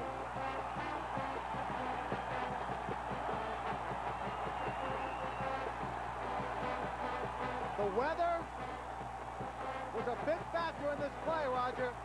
Well, right here, you don't know who he's throwing to. Both guys are open, both guys are there. But Bobo will make the catch. He's standing in the pocket. Look at Bledsoe. Nobody's rushing him. They can't get any traction. They're trying to rush, but they don't have it. He gets all the time in the world and just flings it. Look at him. He probably doesn't know right now which guy's going to make the catch. He didn't care as long as they caught it, and they did. And the Cougars will go for two, leading 12-7. Split backs. Now, fan out. Chambé right there in the slot to the far side. And the motion man, C.J. Davis. As Bledsoe eludes one tackler, now throws back, and he's got it. The two-point conversion. Let's see. Schexnayder? Yeah. Schexnayder makes the catch, and they get the two-point conversion. And the Cougars lead the Huskies 14-7 here in Pullman.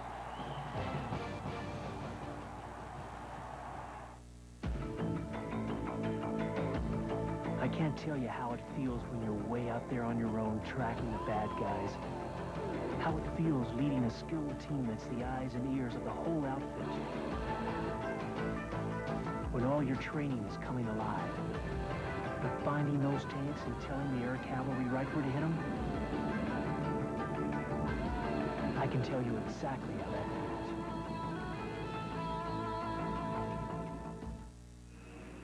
One of these engines was filled with Castrol Syntec, a new synthetic oil. The rest with conventional oils. They were then drained and started without oil to prove a point. You see, Syntec's unique molecular structure bonds to engine parts. Lab tests show it leaves a layer of protection far stronger than conventional oil. And if Syntec protects this well now, imagine if you leave it in.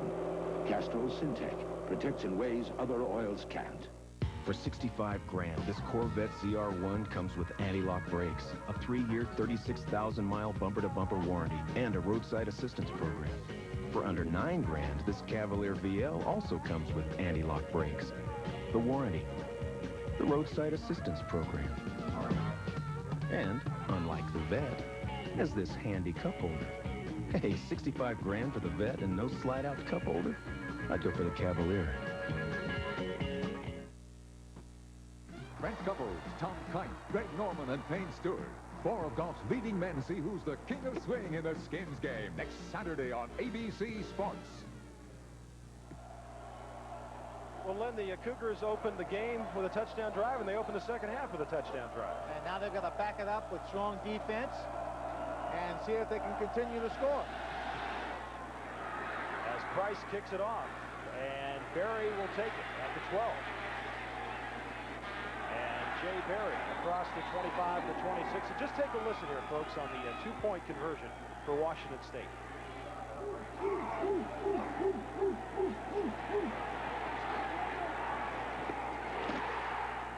I'll tell you. Hang on to it. That was Jaime Fields, number 3. Sean Pauakoa, number 21. You also saw behind him, number 54, Dave Hoffman, who hit Calvin Schexnayder on that play. Calvin's from a pretty good athletic family. Cousins are Ickey Woods and Freddie Solomon. Well, I hope Ickey wasn't teaching him how to dance. First and 10 from the 27. Kaufman's got nowhere to go. And, folks, the man right there for Washington State University, number 48, Lewis Bush, the senior from Tacoma. Bush broke his foot earlier in the year, has a steel plate in the bottom of it. Says it's his option whether or not he'll have it removed at some point in time. Says his main problem is going through the metal detectors at the airport. And they're stopping him all the time, and he takes his sock off, and he says, you just got to believe me. You got to believe me. Second and 9. Brunell looks quickly to the far side, got his receiver, but nowhere to go for Damon Berry because Greg Burns was all over him. And Burns, the young man from Los Angeles, 5'10", 160. At the beginning of the year, Lynn, they were picking on this kid. They don't pick on him anymore. Well, they didn't want to go against Torrey Hunter. Torrey Hunter seemed to show himself well early. They came after Burns. But Burns did a great job on that play. He kept the receiver in front of him. He read the quarterback, and once the ball was thrown, he came up straight into the body of the receiver to make the stop. 5 interceptions so far this year for Burns, second in the Pac-10. Now 3rd and 4 for the Huskies. Brunell on the option. Keeps it. He has room. Brunell across midfield. Brunell is pushed out of bounds at the 41-yard line and over one of the metal benches.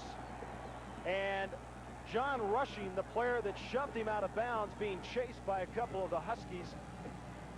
But Brunell was not out of bounds when he was hit by Rushing, but we'll take one more look at it. What happens here, now watch it, the option, everybody's got to take a man. Right here, everyone is covered. But what Brunell does, he dips in, slips to the outside, then he makes a man who should have been covering him go to the pitch man. He keeps the ball, picks up the big yards. On the hit, the bench does give way. But Brunell's okay. He's okay. Landed in a snowdrift. He got up and actually limped for a couple of steps. From the 41-yard line, 1st and 10, they give it to the first back through, a no-go right there for Matt Jones. Ray Hall, the junior from Seattle, number 92, was the first man to meet him. Hall is a force inside, 34 tackles on the year. This is a defense, once again, we reiterate, they have played so much better this year. They're a young defense, and if they can keep this thing close, and this defense, Lynn, has been able to do that, and it's really been the offense that's kind of let this team down late in the year. Washington State's got a real good chance. 2nd and 10. Middle screen. Whoa, what a stick right there as Jones was the intended receiver and Anthony McClanahan. Jones never had his hands on that football. Anthony just wanted to check his hat size on that one. He could hear the snow crushing behind him as he was about to make that catch. And then McClanahan just lays him out. But I don't think Jones ever really had his hands on the football and controlled it. Right there, you see it slips right through, and he pays the price. McClanahan in excellent position, making the hit. McClanahan 15 tackles against Stanford last week. 3rd down and 10 from the 41 for the Huskies. Brunell down the middle, broken up. Rushing was there. Bjornsson, the intended receiver. And this Cougar defense comes up big. They've done a terrific job not allowing the big plays this year. 11 pass completions over 30 yards in 10 games, so that's about 1 a game. And they have done a terrific job, and they've gotten better as the year has gone on. John Wardell now will come in to punt it. Torrey Hunter standing back at the 10-yard line. This ball looks short. He's got to come up and take a chance and field it. Into the wind, Wardell from the 45. And he angles it for the near side, but it's hooking back in, and it just crosses the goal line. Nice try by Wardell that time. And with 9:12 to go in the 3rd quarter, Washington State leads at 14-7. It takes strength to go climbing 7 days a week.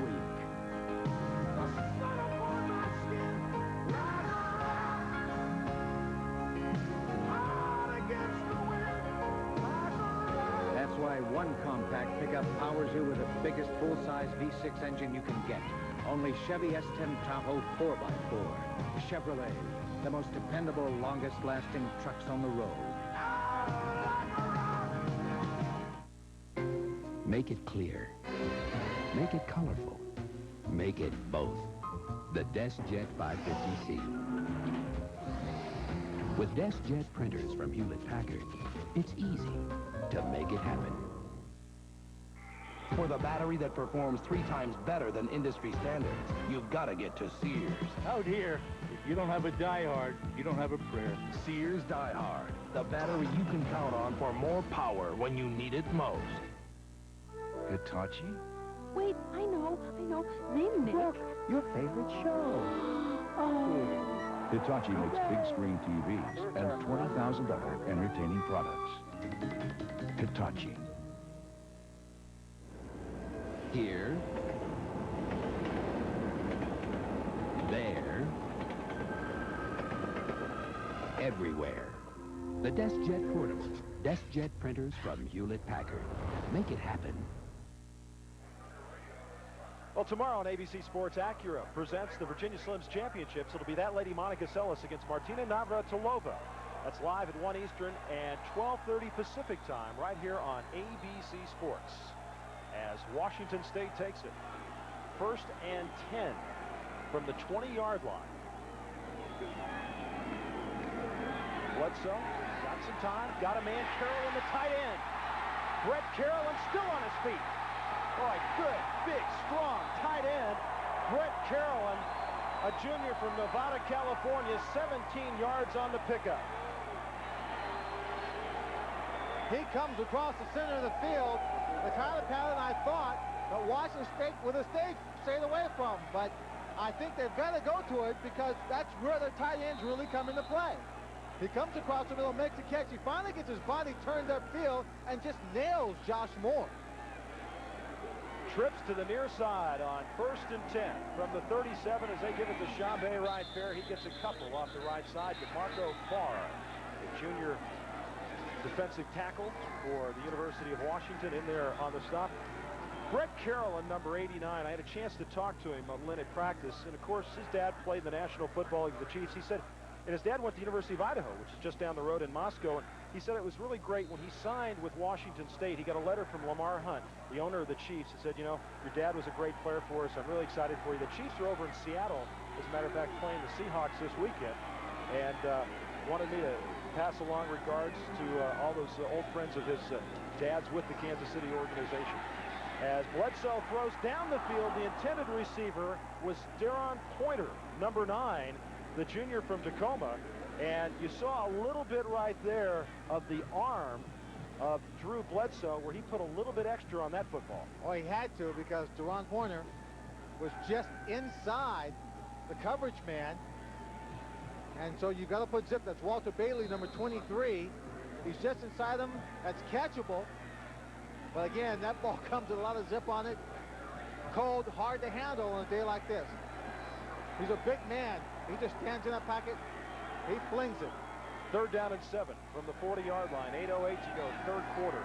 Trips to the near side for the Cougars as Bledsoe checks off at the line of scrimmage. And they'll run it with Chambé right there. He had a big hole there, still going, and he's close to the 1st down at the 47-yard line where Dave Hoffman, the All-America from San Jose, and James Clifford, the inside backer, number 53, were there on the tackle. If he's short of the 1st down, they're only short by about a foot, or maybe even inches. Well, it seems after halftime, where the snow started to lighten up a little bit, it has now started to come down a little bit harder. The wind has picked up a little bit more. For a moment there, we could see the hills. We actually could see the hills surrounding the campus, but now it's just gray sky. How's that flight looking, Lynn? Well, how's that drive looking? Well, the drive's not looking too good, but the drive, I think, is looking better than the flight right now. I'd say if we're moving from the stadium after the game, we're walking, and they're just short of the 1st down. So that'll bring up a 4th down and about a foot. And let's see what Mike Price is going to do in this situation, leading by 7. This is a big risk. It's a very big risk to take. They're on their side of the field. He told us he didn't want to take chances on his own half of the field. He did. If he goes for it in the 4th down, he's going against what he said his thinking was for the philosophy of this football team, and he is going for it. And they have the wind to their back, so if they punted it, they could get Washington in poor field position conceivably. 4th down and about a foot. Bledsoe got it. Well, when you're 6'5" and 230, and you got a big, strong offensive line, and if they're confident and they're firing off the ball, then you got a chance to make that, and they did. Yeah, but give Bledsoe a little more credit here. He takes the ball. He goes, watch him. He's going to go over the guard center. He stopped. Now watch him go off to the side. Boom, another shot. Hoffman was the first guy to get to him there, Lynn. Hoffman makes contact, but he's so big. Look, he doesn't have any power behind him because he's off his feet. I'll tell you, Bledsoe had the leverage. I'm looking at that offensive line of Bailey, Dunning, Tobeck, Pimiskern, and Tribble. They got the short sleeves on today. They don't have any long sleeves, those big loads. They love it in this kind of weather, and they're winning the battle off the football right now on 1st and 10. Bledsoe going down to Pointer. Walter Bailey makes a tackle, but Pointer takes him to the 23-yard line. 30 yards on the pickup. They come back with the same play. This time, Pointer gets up near, makes a catch. They play man coverage. And Walter Bailey has a reputation for being the fine coverage man, but he has not been playing up to that level this year. Teams have stayed away from him to some degree. Well, I think this Cougar team is going to come after him a little bit more today. Darren Pointer with the reception, and now the Cougars have it 1st and 10 from the 22-yard line. Bledsoe checks off at the line of scrimmage with 7:03 to go, third quarter. Quick out, he's got Davis down to the 15-yard line, and let's go to New York and John Snyder. John? Roger, where things are a lot warmer than where you are, things start to heat up here at the end of the first half.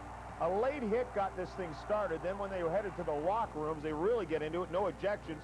But Marshall Faulk was ejected or rejected from the game with a hit. He has a sprained right knee, may return. He does have a touchdown. Roger. Well, Marshall Faulk with only 21 yards in the game because of that injury, and San Diego State trying to win the WAC. And 21 yards, maybe one TKO. Second down and 2 at the 15.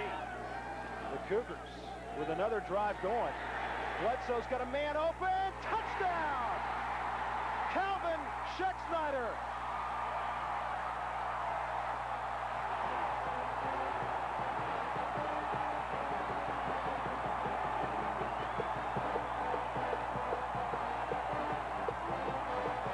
You wouldn't know it by looking at it, but it is hot, hot, hot in Pullman, Washington.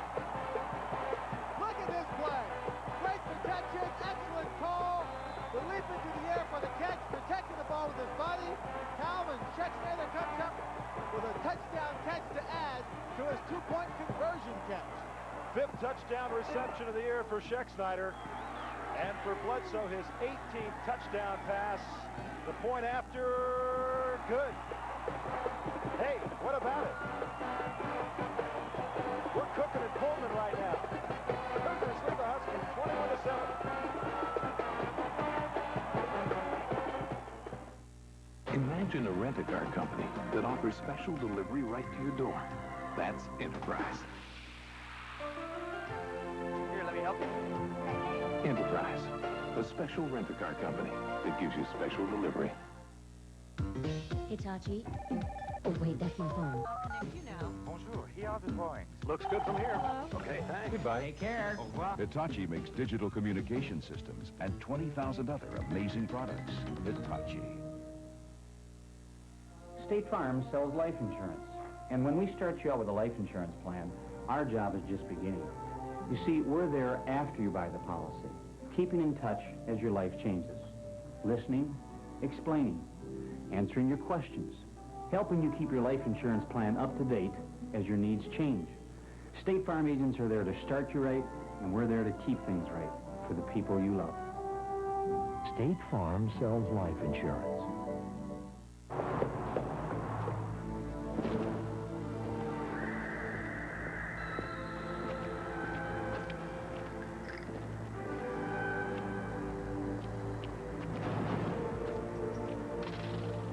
For those who want to drive something really foreign, the Lumina. Fully independent sports suspension, anti-lock brakes, fuel-injected V6. For more details and a test drive, see your Chevrolet dealer. Washington State leads Washington 21-7, and I don't know if you believe in omens, Lynn Swan, but I was told before this game that the last 2 Washington State victories, something happened at both of those games. There was snow. It was coming down, the last win, 1988. It's called the Pullman Omen. When it snows, they seem to go. The Cougars will kick it off. Aaron Price to kick it, and back deep, Napoleon Kaufman and Jay Berry. That'll come to Jay Berry, number 42 at the 12-yard line. Still on his feet. He got a face mask. Penalty marker. Penalty marker down. That's going to be a face mask against Washington State. And the problem with that kind of face mask is, you know, the young man didn't intend on grabbing it. It was unintentional, but the way he grabbed it and the way it pulled him back, he may be assessed with the 15-yard penalty. You watch here. He's going through. He stopped. Now, if you don't grab him by the face mask here, he might be able to turn around and keep going. He did release it, however. Kevin Ashworth, 57, was the guy that grabbed him going by, and they'll step it off against Washington State. And there's Sheck Snyder, the scoring drive, 8 plays, 80 yards. So they've got their hands on the football twice so far here in the second half, and they've scored both times. Had 70 yards in that first drive. And the battle up front, Len, is being won by Washington State right now. Their offensive line is just coming off the ball better. Bledsoe's getting some time to throw it. It makes all the difference. Well, again, that defensive line can't get the traction. Plus, you know what they're not doing? They're not blitzing people. The few times they have blitz, Bledsoe's been able to pick it up. Last year in this ball game, although Washington really destroyed the Cougars on the scoreboard, every time they blitzed, Bledsoe took advantage of it. He had 3 touchdown passes against him in that game. Pressure on the Huskies of Washington right now. They trail 21-7, 6:05 to go. Kaufman up the middle, picks his way through for about 4 yards. Napoleon Kaufman, young man from Lompoc, California, highly recruited player coming out of high school there. Nearly went to the University of Arizona. It came down between Arizona and Washington. And at Lompoc High, he rushed for over 5,100 yards and 86 touchdowns. Well, when you can run 4.3 in the 40-yard dash, and you're strong, you can do it. 2nd and 6. Kaufman's rushed 13 times for 50 yards today as Brunell has got a man open. His tight end Bruner downfield, and it was underthrown. Bruner had to hold up. Singor Mobley was back on the coverage that time. Bruner's the 2nd leading receiver for Washington, but Mobley had him well covered. Mobley had him covered. Mobley did one thing against Bruner that was very, very smart. The ball was in the air, and he turns around to look back at the ball. Right there, you see him. He's backing into him, and he's blocking him, but he's looking at the football. If he hadn't turned around, it would have been pass interference. Kralik is their leading receiver, Lynn, and I don't think he's caught a pass today. 3rd down and 6.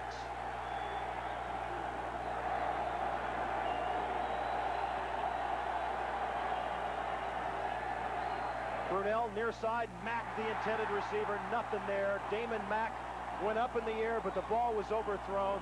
Rushing and Burns were there on the coverage. And this Washington State defense has some momentum. Their confidence is building, and they're really shutting down the Huskies right now. Well, they're fired up. They've been able to stop the run pretty good. They're playing the pass extraordinarily well. See how they keep the receivers in front of them, Roger? And then react up to the ball. They're playing smart, conservative defense, not giving them too big a cushion for the pass underneath. Wardell back to punt. His 2 punts with the win. 54 yards, 3 punts into the win, 29 yards. Guess what? This is into the win, and it is down immediately. Not a very good play right there as that ball was end over end. It was starting to bounce, but it was down at the 31-yard line, 27 yards in the punt.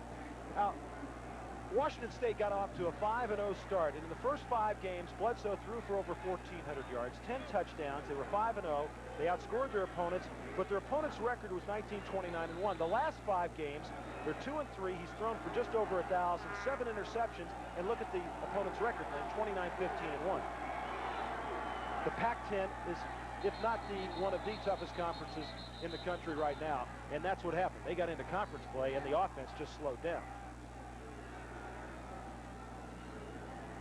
Flag thrown against the offense.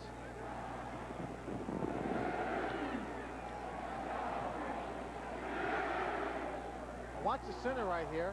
The saying it's against him. Robbie Tobeck. Because he starts to snap it. Tobeck and Bledsoe are roommates. Now, they should have worked on this, Lynn, countless number of times, so they got nothing else to do, right? Yeah, it should have been a shorter hitch. Bledsoe, 14 of 22, 222 yards,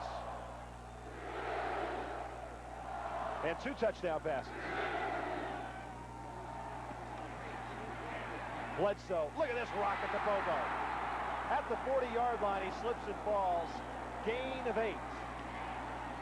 Hillary Butler, 45, came up to make the stop, 13 yards on the reception. You know, this University of Washington football team played 7 home games this year. This is their last regular season game. They're going to the Rose Bowl to take on the University of Michigan. But they went through a stretch of about 6 weeks where they had just 1 road game. That was at Oregon. So very unusual scheduling as Washington with 7 home games this year and finishing up here in Pullman against Washington State on 2nd and 2. Chambay right there, and this offensive line of Washington State is flat getting after the Huskies. Roger, the Cougars have really been catching the Washington team off. They see the front 4 right here. These guys are coming in, rushing, but they're not getting these other people to blitz. This time, these people come on the blitz, but they've got the perfect play against it. They're all stacked up, ready to come. They got the quick play to hit right where they're blitzing from to take advantage of it. Cougars are right on top of their game tactically. 1st and 10, 49-yard line. Bledsoe going deep. The intended receiver, C.J. Davis. And, boy, I'll tell you, Bledsoe's running over to the official with a word or two. He thought his receiver was being held over there. He thought there was pass interference. He ran over, wanted to say something to the official. This is a huge game for Washington State. Every year, their biggest game is generally against Washington. That's not necessarily true for the Huskies against Washington State because their program has been at the top level for a number of years. But this win today gets them 8-3, gets them a bowl picture, and then maybe makes a big decision in this young man's career about what he does. As Chambay right there up the middle. He's gone. Go all the way. He does. Touchdown.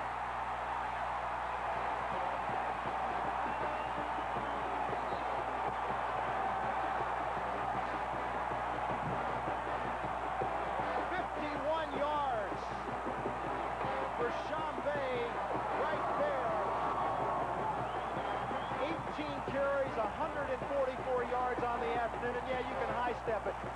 You can pound the ground. You can build a snowman if you want to.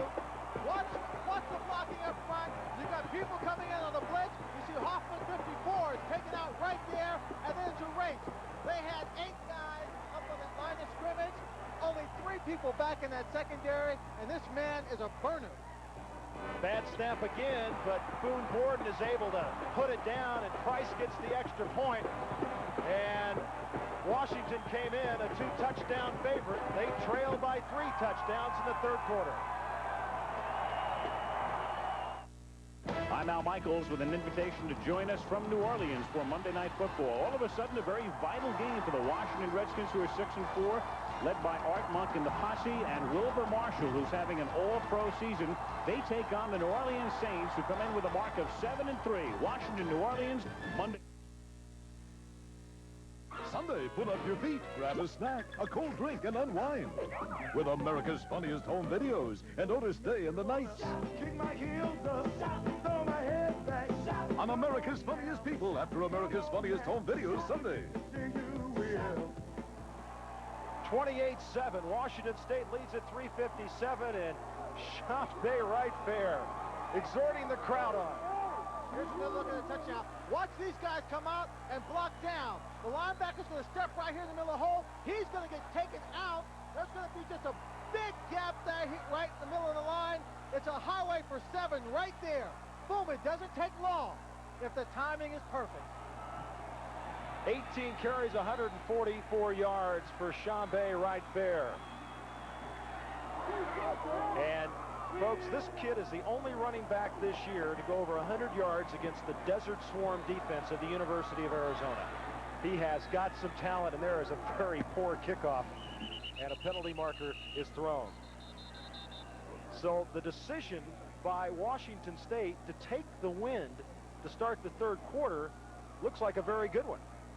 Well, it's playing into their hands. They've been able to throw the ball deep and throw it well and consistently. But as I look out there, I see the wind swirling quite a bit. But it's still on the field going more towards the end zone of the Huskies.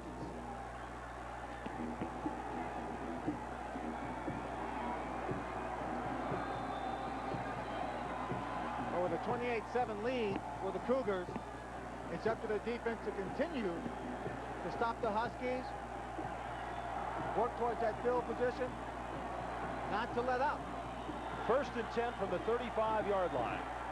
The University of Washington trailing by 21. Brunell pitches it back to Kaufman. And look at this defense. Attack. Mark Fields, 29, was the man that finished the play. And loose ball. Yes, the Cougars have it.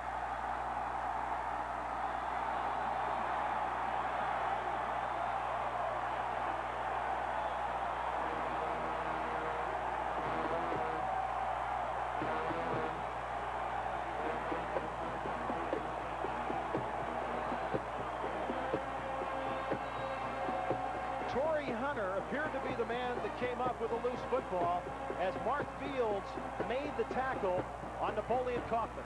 You see Fields coming up. There's a strip and the ball is just on the ground. It's like a pig that's greased. And look at Hunter coming up with the pig. 1st and 10 from the 33. Bledsoe back to pass and thrown to Williams. It looks like the catch. Yes. Butch Williams, number 98, the senior from Seattle, making his 33rd consecutive start with the good grab for the guy with the not-so-good hands. I mean, how do you do it so often? This man, Bledsoe, number 11, look at him, off his back foot. When I say he flings the football, I mean he throws it with his arm. Look at there. Gets it there. He gets his hands underneath it. That's a good catch. Williams has had trouble holding on to the football this year. That's his first reception today. 2nd and 1, and Bledsoe goes to the far side to C.J. Davis, and that is a completion.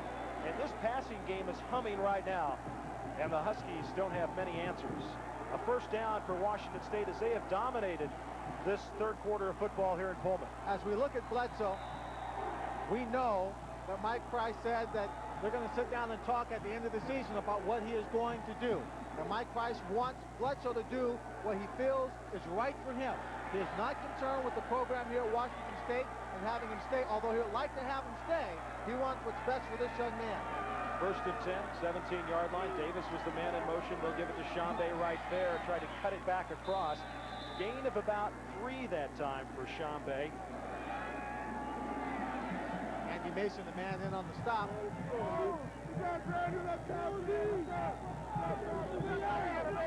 Clock runs, 2:25 to go 3rd quarter. A lot of football left, but you got to think, with the momentum now that the Cougars have built, the confidence that they're showing, not just defensively, but now offensively also, this is going to be a tough nut for Washington to come back on as the pass goes through the hands of Brett Carolyn, the most sure-handed of the Cougar receivers. He did make that catch. I have to believe Washington State trying to take full advantage of the wind in their favor, keeping the ball in the air. Bledsoe still has pressure on him. Watch Clifford. They're sending more people. Did Clifford hit him late? I think that's a late hit. Clifford hit him late. Look at Bledsoe's going right to the official. And the flag did come out. We just didn't see it. I tell you, we need windshield wipers in front of the booth here. That is what we need. I got to tell you, the snow's coming in here. Folks, we have an open-air booth. And we're not complaining. We're not complaining. No, we like it. But that snow does swirl in here from time to time. Not as much as it's swirling around Don James at the moment, however.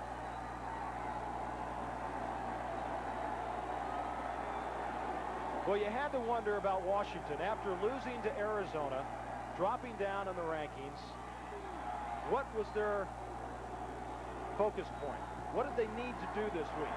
Was this just another game for them on the way to the Rose Bowl? National title hopes out the window. 1st and goal from the 7. Chambé right fair with the haul and down to the 1-yard line.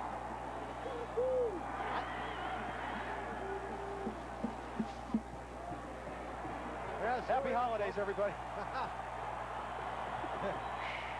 Here we go. This reminds me of some games I've played in Pittsburgh. Oh, you're used to this weather, man. You made the transition, though, from California. Before the game, I went down on the field to see what the field was like, to see how cold it was. I took my gloves off, and Bledsoe was throwing me a couple of passes. Did you catch him? I caught him. I missed the first one because it hurt so much. 2nd and goal from the 1. Fumble. Fumble. Bledsoe never got a handle on it.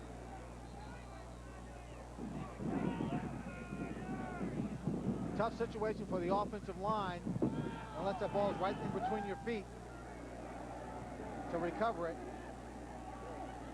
because they don't see it. It's behind them. 28-7. Washington State leads. They were down at the inside the 1-yard line, and depending upon where this ball is, now it's right near the goal line. Yeah, they're in the end zone. If a Washington State player has recovered it, I think it would be a touchdown if he's in the end zone. You see where the ball's at. The officials have to get the players away from that pile. Now, away from the ball, outside of that pile. It's a touchdown. Who got it? Who scored it? Well, that's offense by accident right there. Flag was thrown. Yeah, now some players are coming out in the field. They're trying to get them separated. We're still trying to see. I think it was Conrad Pimiskern, the senior from West Vancouver, British Columbia, and what an exciting moment for him. An offensive lineman's dream. 6 points. I'm sure he's never scored before.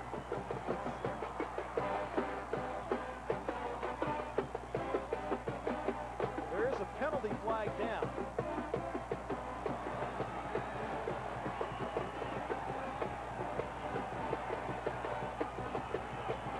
William Richardson's the referee today. Dennis Angel's the umpire. John Echternack, the head linesman. Fred Gallagher, the line judge. Field judge is Harvey Jones. Side judge, Thomas Seismansky, and James Northcott, the back judge. And they're all together there today, trying to get some answers to the questions that everybody has. Like, what happened there? And a personal foul after the touchdown against Washington. That'll be assessed on the kickoff. There's Pimiskern. But Tovak snaps the ball back. Bledsoe touches it. Yeah. And the ball moves forward, gets kicked in the end zone, and he just recovers it. Now, you don't know at this point whether he actually falls on it and recovers it, or whether he just took it away from somebody under the pile. Regardless, he comes up with it.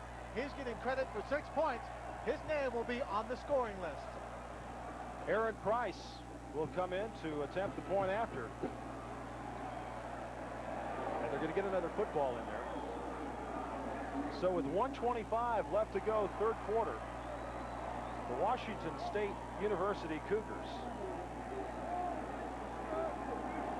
are just about ready to put this thing into a very difficult situation for the University of Washington Huskies to come back from. Well, it may not be out of reach, but it certainly will be long distance. That's a good solid kick right there by Aaron Price. And the Cougars lead the Huskies 35-7. And the story in this third quarter has been the big people. The offensive line for Washington State University getting off the football, creating the holes for Chambé Wright-Fair, giving Bledsoe the protection, and then this Washington State defense, which has come up big today. I want to remind you about our college football schedule over the Thanksgiving holidays, because we'll be bringing you on Thanksgiving Day at 1 Eastern, 10 Pacific time, Auburn and Alabama. And of course, Alabama undefeated, looking to face Florida in that Southeastern Conference Championship game. And then on Friday, out of the Big Eight, it'll be Nebraska and Oklahoma. The Big Eight's really up in the air right now. Who's going to go to the Orange Bowl? A lot of possibilities with Colorado and Nebraska after being upset last week by Iowa State. And Oklahoma, a little discontention among the players down there concerning the quarterback situation.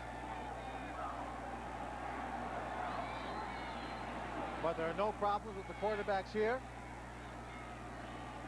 Well, there's not a player on the Washington State team that wouldn't follow Bledsoe anywhere. Mike Price has not defeated Washington as head coach of Washington State. Drew Bledsoe has not defeated Washington as a player.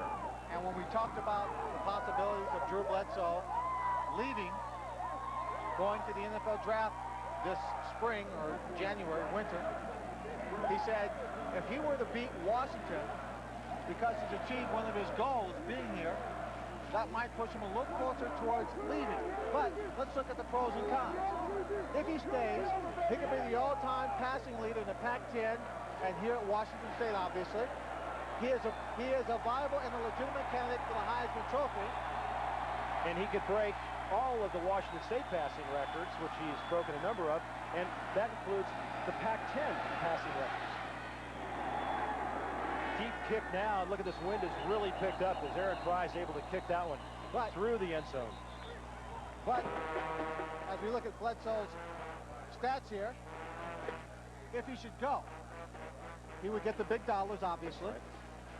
Then he goes at a time when there is no wage scale, and there's a possibility that with all the litigation against the NFL and the ongoing negotiation with the defunct Players Association, there could be a percentage of the income given to the players and a wage scale established for incoming players, which would not come out of the box for maybe one of the big $1 million contracts. Well, it was interesting this week. There's been a lot of speculation about that, and you know, both of his parents are school teachers. His dad, a former high school head coach, now an assistant high school coach. His father, Mac, at Eisenhower High in Yakima. Matter of fact, they're playing in a state playoff game today. And, you know, he's from Walla Walla. You know, he came to Washington State because he was comfortable in this environment. He wouldn't have been comfortable in Seattle at the University of Washington. And he does have a choice here. Now, we've heard talk about Tampa Bay wanting to trade up to get the #1 pick. A lot was resting on how he played today because, in all honesty, Lynn, you know, the second half of the year has not been a great half of football for Drew Bledsoe. But so far today in 3 quarters, he has come up big, he has shown well, and Washington just can't get anything going against this Cougar defense. Chad Eaton, 90, the first man there, and Chris Frank, 97, the second man in on the tackle. And now Don James in this really unusual year of college football with Michigan going to the Rose Bowl with 3 ties, and it looks for the moment that Washington goes to the Rose Bowl with 2 losses, but Washington can still achieve something no team ever has. That's winning 3 consecutive Rose Bowls. That's correct. This would be his 6th Rose Bowl appearance, and he is also a candidate for the Bear Bryant Award, the nation's top coach. And we haven't talked about this today, but I think the absence of Billy Joe Hobert makes this team, who lost people last year defensively like Entman and Chico Fraley, they're just not as good a team as they were before. Still a very good football team, but their strongest position was quarterback. You had 2 Rose Bowl winning quarterbacks. Yeah, but you were alternating. Right. I believe that in that situation, someone like Brunell doesn't gain as much confidence because he's always switching. I believe a 1 quarterback system is much better for the timing, for people to get more comfortable with the 1 guy than alternating, switching 2 guys in. Washington has been very successful with it, but I don't think it necessarily makes each player better. I agree with what you're saying, but the point I guess I'm trying to make is, for example, in the Arizona game when things weren't going right, you had that option of putting a Hobert in, or you had an option of bringing a Brunell in if things weren't going well, and they had a lot of success that way. And because of the situation where Billy Joe Hobert was suspended for the rest of this year, and he probably will not come back to Washington. I believe that his suspension will be enforced, that he will no longer be back at Washington. I believe that, you know, if Drew Bledsoe decides to go into the draft, you will see Bledsoe in the draft. You'll see Brunell because he is a senior, and Billy Joe because he figures, well, I might as well go now because I have no team to play for. And the people I've talked to project Billy Joe Hobert as like a 3rd or 4th round draft pick right now. 2nd down and 11 after the Washington State timeout. Brunell's going to tuck it under. No, he's going to swing it out to the near side. And Damon Berry across the 30 and enough for the 1st down to the 33-yard line where Torrey Hunter makes the tackle. Mark Brunell, 14 yards on that pass and run, is a guy that's got 4.5, 4.6 speed. Now, he came back from that anterior cruciate ligament tear. And the coaches, Lynn, really feel that in the time he was off, he was able to improve his arm strength and really became a better passer. Worked on it, worked on his arm, his accuracy, could no longer rely on the speed and his running abilities, which is very important. You see the stats right there. 40 seconds left to go. 3rd quarter. 1st and 10 for Washington as Brunell will tuck it under and run with the football, trying to get outside, still on his feet. And Brunell at midfield before he finally runs out of bounds. John Rushy was the last man there, 18 yards on the pickup as Brunell, well, some people want to draw a comparison to Steve Young. Is there any in college, Lynn? I think it's similar for his coach. Look at this. The blocking up front, the center and the right guard just take on the nose tackle. That was Chad Eaton. They just destroyed there at the line of scrimmage and created the alley. Draw, right? Yeah, for Brunell to go through. 29 seconds. Brunell 9 carries, 62 yards. He's the top rusher today for the Huskies on the play action, throwing it to the near side. He finds over there his fullback, Matt Jones, who's driven out at the 41-yard line. Well, the Huskies doing what they really need to do, put the ball in the air, try and get bigger chunks of yardage on each play. Well, what's going to happen as time running out in the third quarter is that the Cougar defense is now going to have to find a way to put a little more pressure on Mark Brunell to keep him away from that. We'll return with more action between Washington and Washington State after this message and a word from our ABC stations.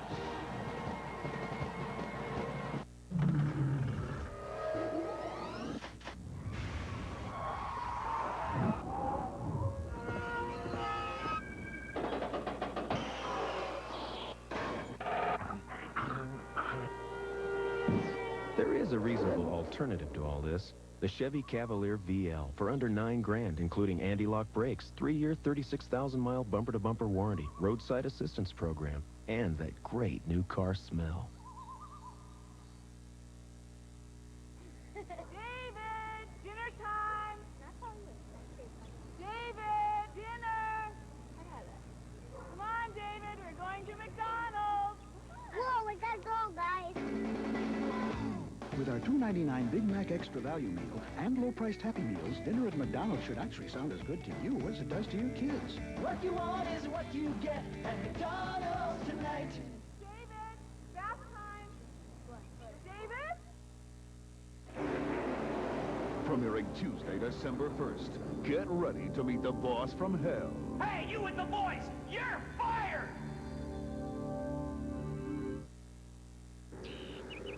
New Rainier Ice Lagered Cold Filtered Draft Light.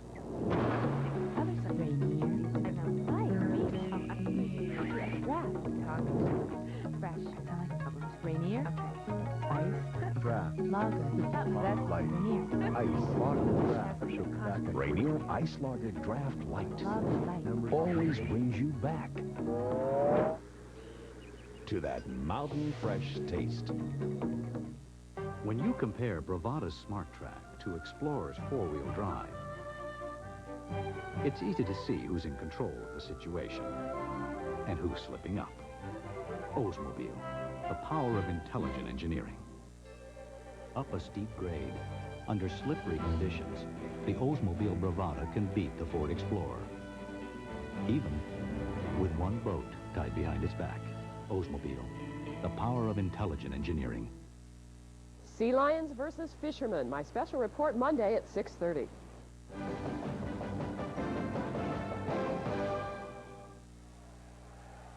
And welcome back here to Martin Stadium in Pullman, Washington on the Palouse, where the weather is nasty. And Washington State has been even nastier to the University of Washington. As we start the final 15 minutes, the Cougars lead the Huskies 35-7. And Washington has it 2nd down and 3 from the 41-yard line. Short pass, and boy, the intended receiver right there, Jason Shelley, the freshman from Vallejo, California, either didn't know the ball was coming or it was so far behind him it just kind of surprised him. As we take a look at the numbers after 3 quarters of play. And the most impressive number right here is at the bottom from Washington State University.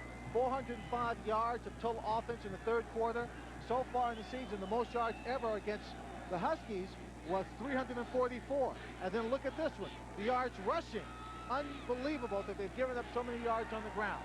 That's one of the things that I thought was going to be a key factor today, was Washington State being able to rush the football. They've run so far for 13 more yards, and that's been an effective part of their game. On 3rd and 3, Brunell is dumped for just the 2nd time today, and the man who got him was Ron Childs, his 3rd sack of the year. As I said, the Cougars have to find a way to get pressure. You see, 75, Lincoln Kennedy blocking his man out. He hasn't given up a sack all year. Excuse me, he's given up 1.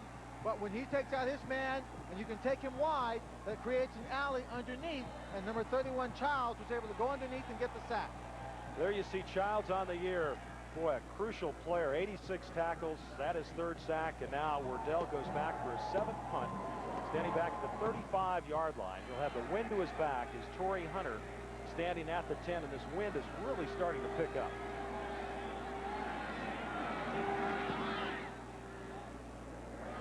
Fair catch called by Hunter, and he lets it go. Now he picks it up. He can't. And he runs into the end zone. He can't do There's that. a penalty marker. He was totally confused. Torrey Hunter. The defense, Roger, was offsides. Coming into the punt, jumped offside. Then he signals for a fair catch and picks it up. That's another penalty. If you signal for a fair catch and you don't catch it, you cannot pick the ball up or recover it. Listen, the coaching staff's got to give him instructions about what to do in this situation. Just make the fair catch and don't worry about trying to run it back. There's the offside call. And then the penalty against Washington.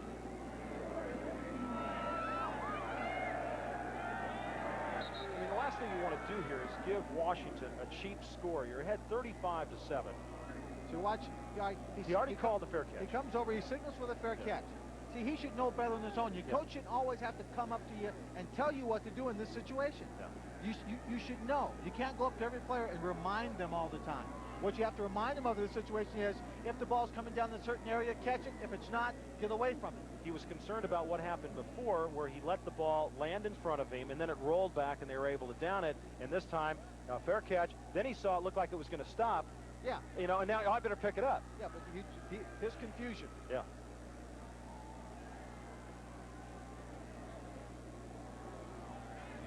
You see both calls, the offsides and the illegal handling of the punt. The fair catch and then trying to return it.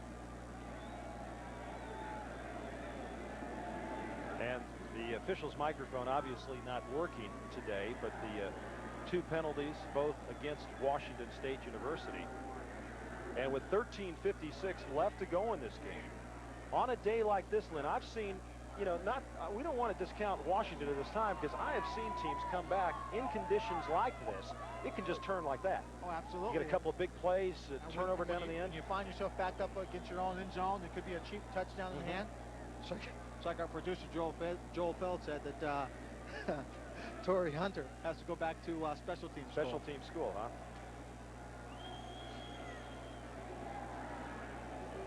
Well, there's been a lot of discussion down in this field today. You'd think as cold as it was, these officials might make quicker decisions, but they've been thorough. They've been, you know, they've been checking everything out today. They've been covering all their bases. Regardless of what the penalty, which penalty they take, it's half the distance to the goal line. They're already inside the 5. Look for the Huskies to load everybody up on the line of scrimmage. Go after them. If it's a run or pass, they're going to go after them. Play man-to-man defense. Lock up on those receivers. Because whatever Bledsoe does, if it's a pass, he's got to get rid of it very quickly. For those of you that are interested in little side notes, when Washington State has accounted for more first downs than their opposition this year, they are 7-0.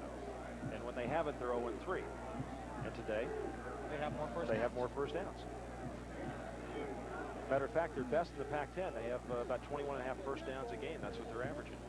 That's kind of like the Huskies' 100-yard barometer. Every time they've had a back or that's gone over 100 yards, they're 36-2 in the last 38 games over the last three or so years. Folks, that's what you call Phil. Yes. When we're standing around waiting for this play to go. But trying to stay warm. 1st and 12. As they hand it up the middle, and just taking care of the ball is Sparks, and look at him. He spun around and got up nearly to the 10-yard line. Let's go to New York now and John Saunders. Take it away, John. Roger, Fresno State and San Diego State. The Aztecs trying to win the WAC with a victory here, but Trent Dilfer hits Malcolm Seaver on 17 yards, and Fresno State and the Bulldogs are up 38-34. Roger. Well, thank you very much, John. Marshall Faulk has not returned, and Hawaii was still a glimmer of hope for that WAC title. Kind of put the bowl picture in place. A lot of things have developed today, and of course, John keeping you up to date on all that back in New York. 2nd down and 5 now from the 9-yard line as Davis comes in motion to the near side.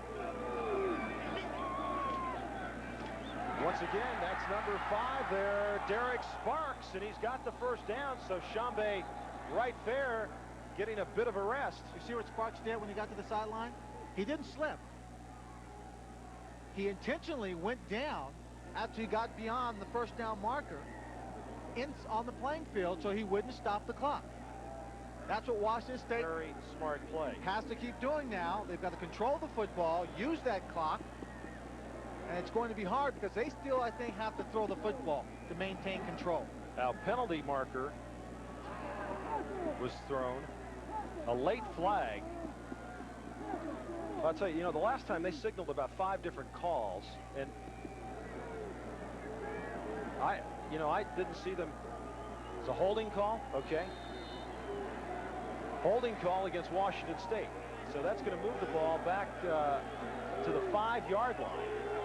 It'll remain second down. Washington, I think, is going to blitz. They're going to bring him. About 9 as Bledsoe throws near side, Boone Borden. And Borden gets up to the 13-yard line. And, folks, that's his first reception this year. 82, Boone Borden makes the catch and gets him the first down. Daniel Boone Borden, by the way. Well, Borden, here it is. We're going to give everybody a replay of your first catch. It's a good one, too, and it's a heads-up play as he dives for the first down marker to keep this drive going. Well, just because you're sitting around watching doesn't mean your head's not in the game, huh? Wow, what a thrill for him. Bledsoe, 18 of 28, 260 yards. First and 10 from the 13-yard line with 12:58 left to go from Pullman. And Sparks looking for some room. And want to remind you, coming up tomorrow on ABC Sports, we've got some exciting tennis action for you as Acura presents the Virginia Slims Championships, the singles final. That lady, Monica Seles, against Martina Navratilova. That's live at 1 Eastern, 12:30 Pacific time. Hey, Sparks, Lynn, went to 4 high schools in 4 years. Wharton High in Texas, Banning High in California, Montclair Prep in Los Angeles. Sounds like a military family. And Mater Dei in Santa Ana. Sounds like a military family. Or either that, he was highly recruited. In high school. In high school. Oh. He's not cold. He's going out on the Palouse after this. And take a hike as Bledsoe play action all day to throw it. He's just waiting for somebody to get open and then finally throws it down the middle. He had 8 seconds to throw that football. Steve Hoffman, 91, finally got through. But you can't say enough about this offensive line. Bailey, Dunning, Tobeck, Pimiskern, and Let's Tribble. go. 1001, 1002, 1003, 1004, 1005, 1000. Well, I was off by 2 seconds. It's about 6 seconds. You teach a quarterback, he's got about 3.5 seconds at the most to throw the football. When he's going to, in any particular play. Absolutely. And he's got twice as much time. 3rd down and 9. Ball at the 14. Davis in motion to the near side. 35-7. Cougars lead it as Bledsoe is just checked off at the line of scrimmage. And he gets rid of the football because they were coming hard. And they, I mean 53 James Clifford and number 1 Lewis Jones. We talked about the big things that Bledsoe possesses, his talent as a quarterback. He did something very smart there. He's checking off, but he had a man in motion. While he checked off, he yelled at that guy to stop, to make sure he was stationary and set for a full second before he got this play off, or else it would have been a penalty. When you've got a quarterback who is that calm under pressure, you've got a chance of winning every game. Steve Johnson in to punt the first of this half. Now he's punting into the wind, standing on his own goal line, and Kaufman is all the way back at the 45-yard line. A good adjustment for the way he's punting today. That's an end-over-end kick. And Washington will have great field position at the 39-yard line as Drew Bledsoe stays warm, the 25-yard punt.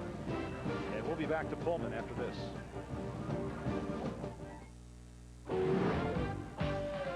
Before winter hits hard, get to Sears, America's #1 tire store. For a limited time, all Goodyear tires and all Bridgestone road handlers are on sale at Sears. All-weather Goodyear Arrivas, as low as $19.88, our lowest price ever. Backed by a 55,000-mile warranty. All Goodyear tires and all Bridgestone road handlers on sale. You can count on me. At America's #1 tire store, Sears. What do you smell? I can't smell anything. My nose is clogged, yeah. For fast relief, try Dristan 12-hour nasal spray. Now smell. It's an orange. Tristan nasal spray just works incredibly fast. Tristan, the face of relief today. In a world of constant change, there is one certainty. The financial strength of the Rock. The Prudential Rock Solid.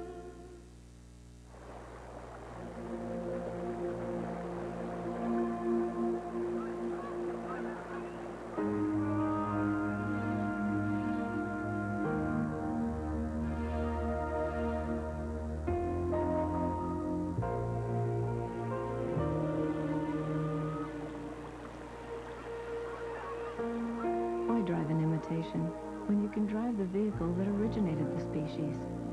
Chevy Blazer. It seems this battle always affects the Big 8 title, and this year is no different. Nebraska tackles Oklahoma Friday on ABC Sports. And welcome back here to Pullman, Washington. Trying to keep warm over on the side. What's the coldest, Lynn, you were ever in a football game? Oh, in a football game? Yeah. About -10. We played the game against Cincinnati Bengals. This field is great condition compared to what we had. We were actually lined up off sides because you couldn't see the markers to get straight. 1st and 10 for Washington. From the 39-yard line, Brunell going deep, just over the outstretched hands of freshman Jason Shelley. Shelley had his man beat, and the ball was just overthrown, but a good throw by Mark Brunell. Shelley, a rare bird in this Husky defense, Husky offense. He is a freshman. Don James very seldom ever has a true freshman playing for him. He's got two, Shelley, number 18, and Theron Hill, who caught a 68-yard touchdown pass against Stanford. And Shelley's last 3 games, 14 catches, 279 yards and a touchdown. Torrey Hunter was the man on the coverage. 2nd and 10 from the 39. Brunell looks near side and no, didn't have control of it. Bruner was there, and finally Hill came down with it, but not in time as we go to New York and John Saunders.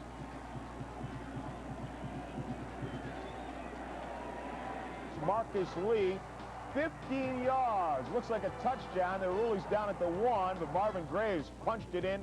16-10 in the 4th quarter. Roger. Whoa, here come the Orangemen. Boy. Let's shake things up just a little bit. Yeah, nothing safe at the top. Still 11 minutes to go in that game. On 3rd down and 10 for the Huskies, Kaufman has it near side, and that was a fine football play by Singor Mobley right there. That's the problem on this kind of field with an elusive back like Kaufman. He just can't make those moves because you got nowhere to go with all that slipping and sliding. You slip and slide, what you have to do is just take it and make a cut and go upfield. But that time he couldn't do it because right what we had on this play is we had a little 8-on-8. I'm not talking about passing. I'm talking about Mobley on Kaufman. So on 4th down and 6, Washington trailing 35-7. 11:34 left to go here in Pullman. We'll go for it. Now Brunell checking off at the line of scrimmage. He puts Kaufman in the slot to the far side. He just needs 6 for the 1st down. He's thinking about run. Now he eludes one tackler, 2 men on him, he gives it up. Back at the 45-yard line, his 3rd sack today. Todd Shaw, 82, the man who got in there, and there were a number of crimson-jerseyed Washington State Cougars who finally got to him, and what a great, that was a coverage sack because there was nowhere to throw the football.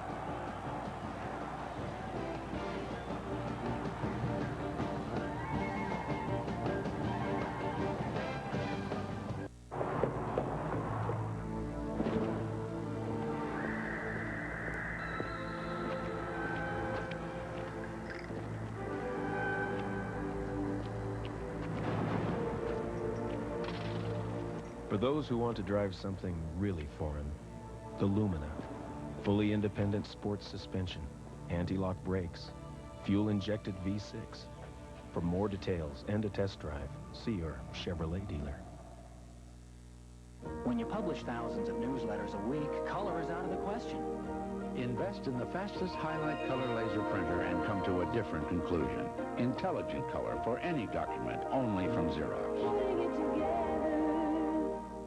Our sales figures were confusing. No one understood them. With our digital color copier, you get the clarity of color with the stroke of a pen and touch of a screen. Intelligent color for any document, only from Xerox. Putting it together.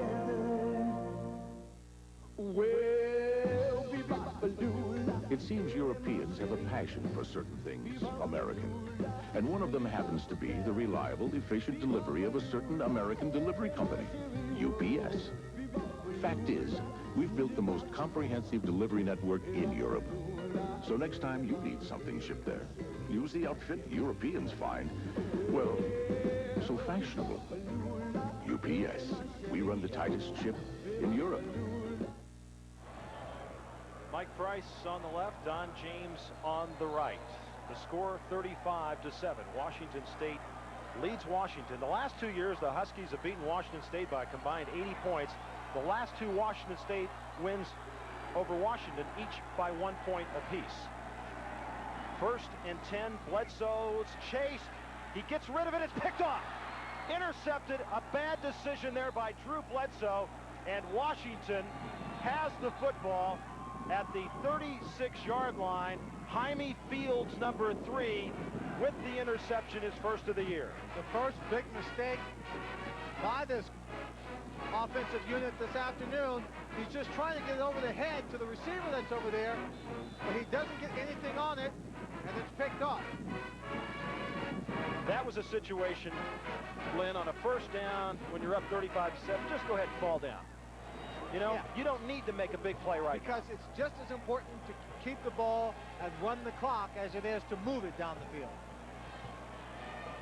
Now the officials are once again coming to the sideline and conferring, and want to remind you at the conclusion of today's game, we'll be selecting a Chevrolet Most Valuable Player of the Game from each team, and for the 22nd year through the Chevrolet Scholarship Program, $1,000 will be donated to the General Scholarship Fund of each school. So you folks at home get an idea, and Lynn and I will get an idea. Well, my idea at this point. Yeah, we got a pretty good idea, don't we? I think maybe Drew Bledsoe, but look at unsportsmanlike conduct against Washington State. They've stepped it off down to the 22-yard line, and so with 11:13 to go, Washington still working, still trying. As they go outside and going nowhere is number 42, Jay Barry, because Torrey Hunter was right there to meet him. As you see, Stanford in the game, handing it to California. Glenn Milford really finishing up strong this year. In these weather conditions, it allows a defensive back, when you're coming up to cover a sweep or a play like that, Roger, to really get in one position and take it on, because you know the back can't make all those cuts and all those moves. 2nd down and 9 from the 20. Colorado staying in contention for that Orange Bowl bid. Brunell near side, right through the hands of Damon Berry, the sophomore from North Glen, Colorado. We haven't talked, Lynn, as you take a look, Missouri with the upset over Kansas today in the Big 8. But we haven't talked about the bowl scenario for the other Pac-10 teams, because besides the Rose Bowl, the Pac-10 is affiliated with a number of other bowl games, so there's a lot of scenarios yet to be played out this weekend about who goes where. And Mike Price was very concerned about what would happen if his team didn't win this afternoon and not having a chance of going to a bowl game, but with an 8-3 record, they should be in the bowl. On 3rd and 9, Brunell, pump fake, going down, broken up. The intended receiver was Bornson, but Greg Burns was there to break it up.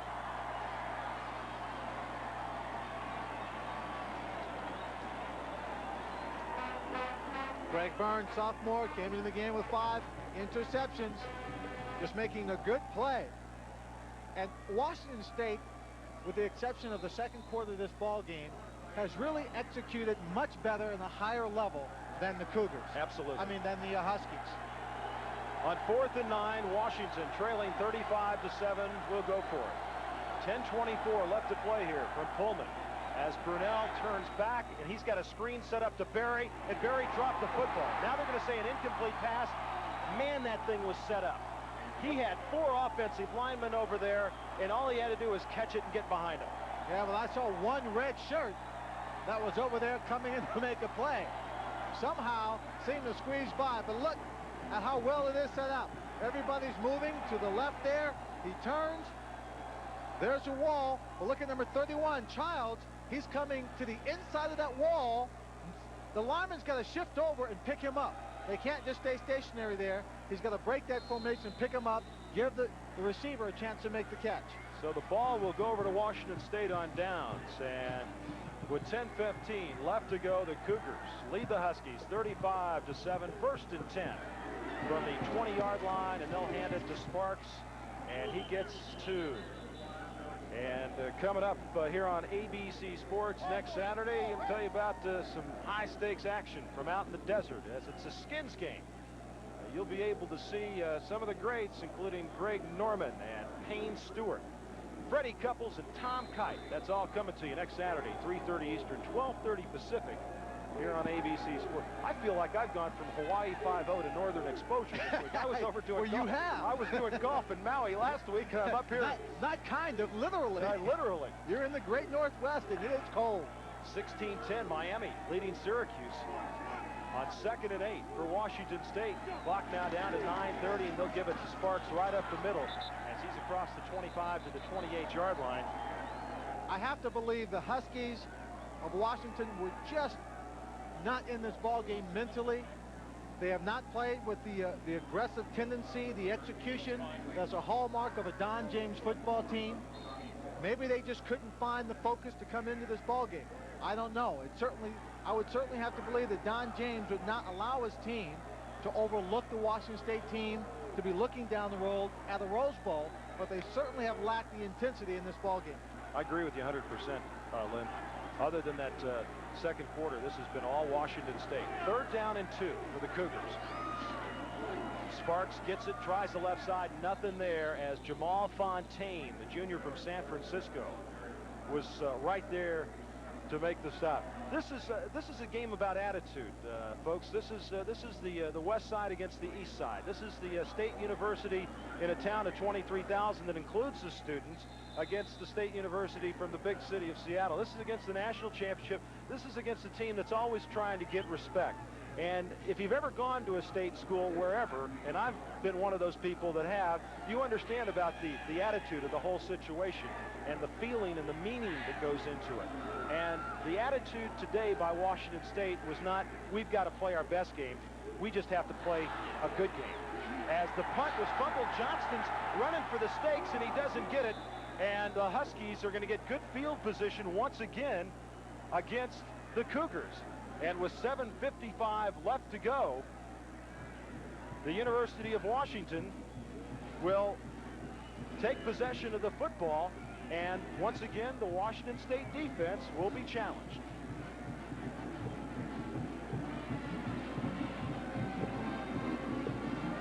So with 7:55 left to go here in Pullman, Washington,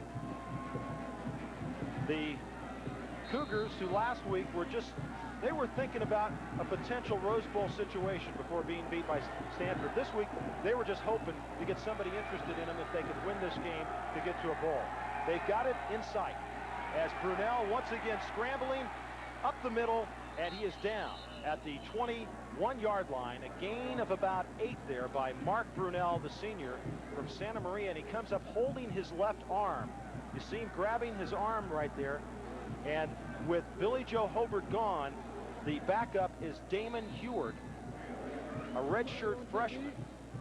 That redshirt freshman has quite a tremendous arm. I told you about the freshman receiver, Theron Hill, who caught a 68-yard touchdown pass last week against Oregon State. It was Huard who threw that pass to him, and he's got a rifle. 2nd and 2, as Brunell will swing it to Kaufman.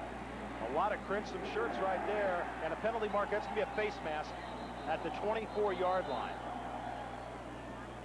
McClanahan and Mobley were there on the tackle.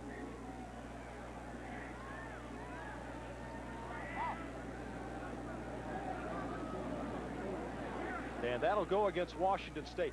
This defense of Washington State, and we were talking to Mike Zimmer, their coordinator, is so intense that earlier this year, when they were blowing out Temple up here, late in the game on a kickoff, the scout team guys were in, and Temple took a kickoff back for a touchdown, and the starters were so upset that that happened. I mean, they have a lot of pride. They just don't want people to score, and I'm sure they're thinking right now, 35-7. We have got the Washington Huskies, who this year, other than the Arizona game where they only scored 3, has been a very prolific offensive team, and Brunell on first down running inside the 5 down to the 1-yard line. Brunell taking a number of hits here as he's trying to make something happen. He picks up 16 yards on the play. Childs and Mobley make the tackle. Now with the Rose Bowl coming up and him being the starting quarterback, only an inexperienced man behind him, you know, you have to start being a little bit careful. It's just how much you expose him to that kind of hit late in the ball game. First and goal, 2-yard line.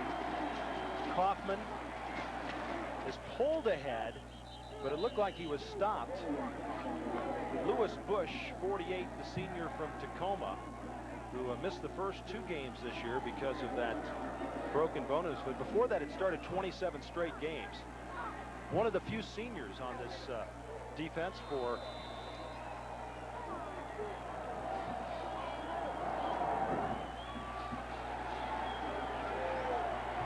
so the Cougars and the Huskies down the goal line. Second and goal from the 1. Brunell with the sneak and the touchdown. So with 5:50 left to go, Mark Brunell on the quarterback sneak gets his second touchdown of the day. Now as they unpile and they'll get ready for the extra point, they'll make a decision probably whether they should go for 1 or 2. I have to believe that on their kickoff, Roger, if they're not going to go for the onside kick to get the ball back, to really possess this football, then Don James might as well take Mark Brunell out of the ball game. Okay. All right, and put his backup. If he believes he can come back and overtake the Cougars or win this game, then he'll go for the onside kickoff and he'll keep Brunell in there. But I think you have to get to in this point in the ball game, you commit yourself totally, or you start to protect yourself a little bit for a Rose Bowl game that you do have. Brunell is taking a lot of hits trying to bring this team back.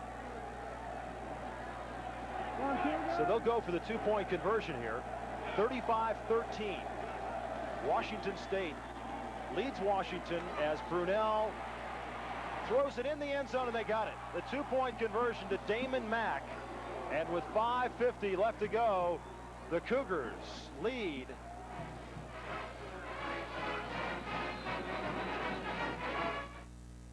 There's a tropical island that's not on any map, though it's easy to find. It's warmed by the sun and caressed by the winds, with its own hidden treasures, local delicacies, and exotic festivals. But this island moves. It's a Carnival cruise ship. So if you go, get there on time and get out your Visa card, because the world's most popular cruise line doesn't stay in one place for long, and it doesn't take American Express. Visa, it's everywhere you want to be. For 65 grand, this Corvette ZR1 comes with anti-lock brakes, a 3-year, 36,000-mile bumper-to-bumper warranty, and a roadside assistance program. For under 9 grand, this Cavalier VL also comes with anti-lock brakes, the warranty, the roadside assistance program, and, unlike the Vet, has this handy cup holder. Hey, 65 grand for the Vet and no slide-out cup holder? I'd go for the Cavalier. This Magnavox portable CD player with pure digital sound is the best thing to take on vacation. Unless you compare it with this clever Magnavox 5-inch TV, great pictures anywhere. Of course, the best is this compact yet intelligent Magnavox camcorder with autofocus. Unless you take this Magnavox 3-inch LCD TV, which connects to my camcorder, so I can watch my vacation on the ride home. Looks as though I had a pretty good time. The ingenious products from Magnavox. They're smart, very smart. And welcome back here to Pullman. Along with Lynn Swan, I'm Roger Twibell. As the Cougars gave the Huskies 3 pretty good opportunities there, and they finally cashed in the 3rd time. 5 plays, 29 yards, time 2:05 after the interception. that was thrown by Drew Bledsoe, who Bledsoe's thrown 2 or more interceptions 10 times in his career, and he's 2 previous games against Washington. He's thrown at least 2. As you see him line up now, the onside kick, they've got everybody to the near side, and they send it over there, and it's loose. No, the ball doesn't go 10 yards. Didn't go 10 yards, did it? Only went 5. He had the ball spinning laterally, just rolling. It wasn't going end over end, but the long way of the football. Looked like if you gave it enough time, it would actually come back to the original line of scrimmage. But you watch it here, you want this to go end over end and bounce up high. But here it's not doing that, coming back towards that line of scrimmage. You saw it was hit by the Husky player prior to going 10 Mobley yards. got it. Finally for Washington State, covered it. So Bledsoe now with 5:50 left to go, his team leading by 20. 1st and 10 from the 41-yard line is all handed to Chambé Wright Fair, and Washington with 3 timeouts remaining. So the deal here is just to use as much off that clock as you possibly can. Try to keep it down at that end of the field. Of course, it seems like a simple thing to do, but so far the Cougars had major problems possessing the football and keeping it in the Husky end of the field. You watch them, the shot clock is down there going down to 17-18 at the far end zone, behind each end zone. You'll watch it.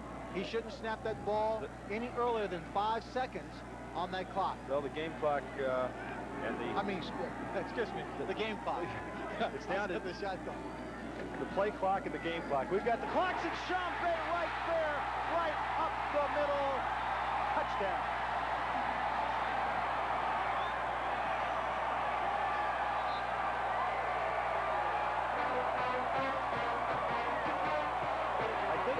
Someone singing.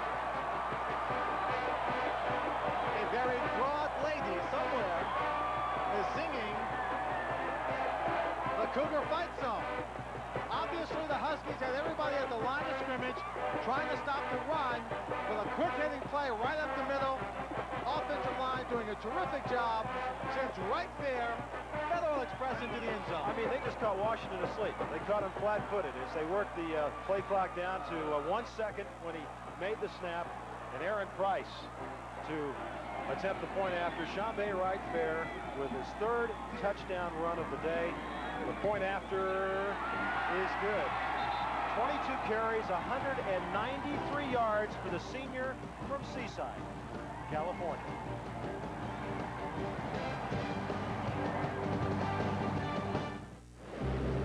Panasonic presents a unique and highly evolved Smooth Operator. The new Smooth Operator 2 with float control is the only razor to unite the comfort of twin independent floating heads with the closeness of a warm, wet shave. Don't try this with any plugged-in razor. The new Smooth Operator wet-dry razors from Panasonic. Smoother than you ever thought you would be. For the battery that performs 3 times better than industry standards, you've got to get to Sears. Oh dear, if you don't have a Die-Hard, you don't have a prayer. Sears Die-Hard, the battery you can count on for more power when you need it most. Hollywood Pictures presents con man Thomas Johnson. Read my lips! He's going to do to Congress what Congress has been doing to you. Ow! Eddie Murphy. Something wrong with my stick. The Distinguished Gentleman. This film is not yet rated. Starts December 4th. The higher you go, the more power you need. Like a rock, I was strong as I could be. Like a rock, nothing ever got to me. That's why up here, they depend on the most horsepower ever in a turbo diesel pickup. Like a rock, Chevrolet, the most dependable, longest-lasting trucks on the road.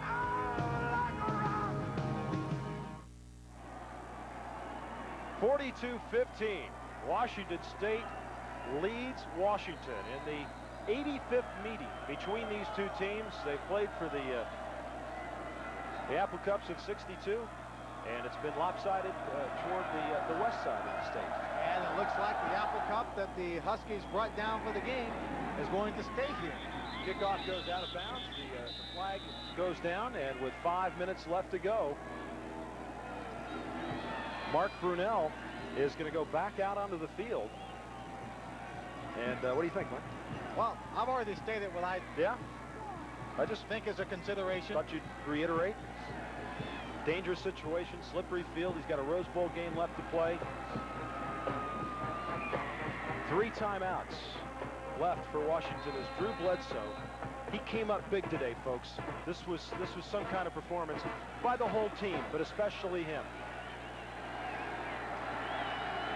We showed you the numbers earlier. 7 interceptions in the last 5 games. And they just run it up the middle there. And that's one way to keep it warm. The players today, with all the man-made fibers and thermal wear, are a lot better off with the flexibility they have when they put it under their uniforms. You know, when I asked that question about the coldest you'd been, I mean, I know you were thinking the Iditarod dog sled race. Minus 70. Then I threw football. I knew there was a catch there. Mine was red square myself. That was in December. That was a little chilly. 2nd and 6 from the 38. They'll swing it near side, and the catch made over there by number 6 Damon Mack, the senior from Gardena, California. And a minute and a half to go.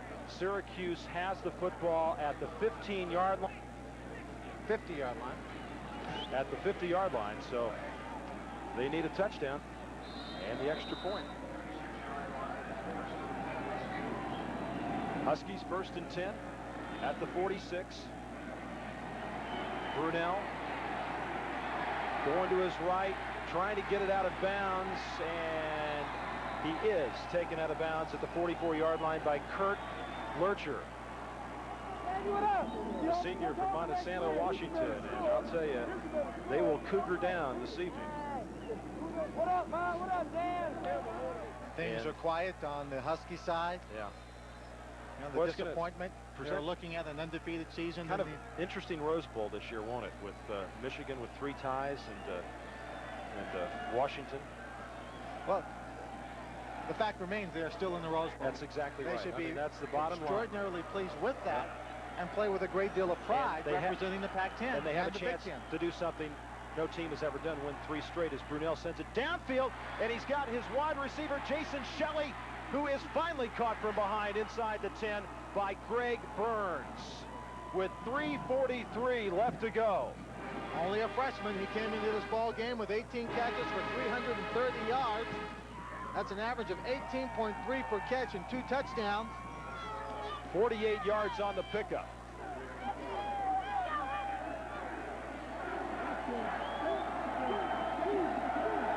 First and goal from the 8-yard line.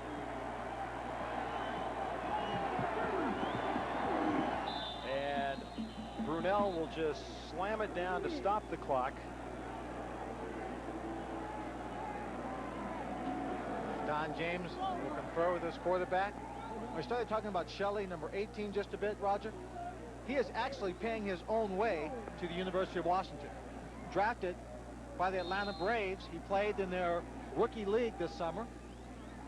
He's very confident, you know, has excellent skills.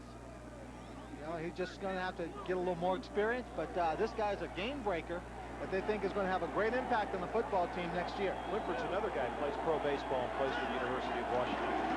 On 2nd and goal from the 8, they pitch it back to Berry, and there is nothing there.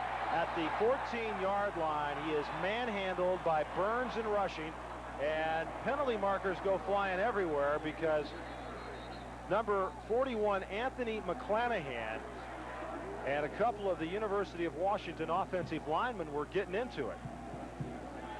And with 3:25 left to go, you just don't need that. I mean, you've done all your talking by what you have accomplished so far in this game. So what the coaches need to do right now, or one of the players on the defensive unit for Washington State, is to settle them down and not mar a victory by unnecessary roughness and that kind of conduct. And I believe they've thrown McClanahan out of the game because he's left the field. So he's either been ejected or Mike Price has removed him. I would think they removed. Yeah, he has been thrown out of the Ejected? game. Yeah, he has been ejected. So McClanahan, 41 with 8 tackles on the day. Terrific football player, just a junior. Maybe the referee is just so cold he can't make that signal. You know, you just can never be too careful in games like this, Lynn, with weather conditions like this. I remember a University of Arizona game years ago against Utah in Salt Lake, 27-0. Arizona led it starting the fourth quarter. Started snowing. Utah scored 4 touchdowns, won at 28-27. I mean, a lot of things can happen in this sort of weather. Many times it's just mental. Yeah. The snow comes down, you think you can't do something without even trying. You've got to push yourself, make the strong cuts, and if you can't make it, and if you slip and fall down, fine, pull back a little bit, but at least try your hardest so you know whether or not, you can do it. First and goal from the 5, and Darius Turner gets about 2. Well, McClanahan was a guy who earlier this week they asked, they cut off all interviews with the media because he was talking so much about what he was going to do and what they were going to do to the Huskies, and they just kind of felt it's better, let's not incite anything. Yeah, he said, not give them any fuel. Talkative sort of guy. Napoleon Kaufman, same way for what? Very talkative sort of guy out on the field. And McClanahan will have to watch these final 2.5 minutes. Says, met right there. Man, nowhere to go for Jay Berry because number 56 T.J. for Folkers. Washington State, T.J. Folkers, you got it, Swanee, met him head on and dropped him. Folkers getting an opportunity to play. Watch him, he's right in the middle of the picture. Just steps into the hole, gets down low, a little bit off balance, but he hangs on to a leg for a good stop. And the clock continues to roll. What do you think? You think maybe now here in Washington, at Washington State, they will always hope for snow? I think so. Why not? 3rd down and goal from the 2. Less than 2 minutes to go. Broken up. The intended receiver was Shelley, and Burns was there on the coverage. Burns having a fine afternoon. He has been there when it's counted, making great plays. Deflecting passes from the end zone. You'll see he'll wait to the last minute. And boom, he makes the pop. And it's an incomplete pass. A thing of beauty for a man in the defensive secondary. So 4th and goal from the 2-yard line with 1:53 left to go. Winner, another winner.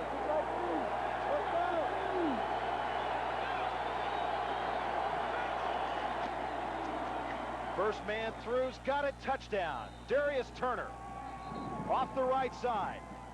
And once again, separating players away from the ball as the Huskies get it in with 1:49 left to go.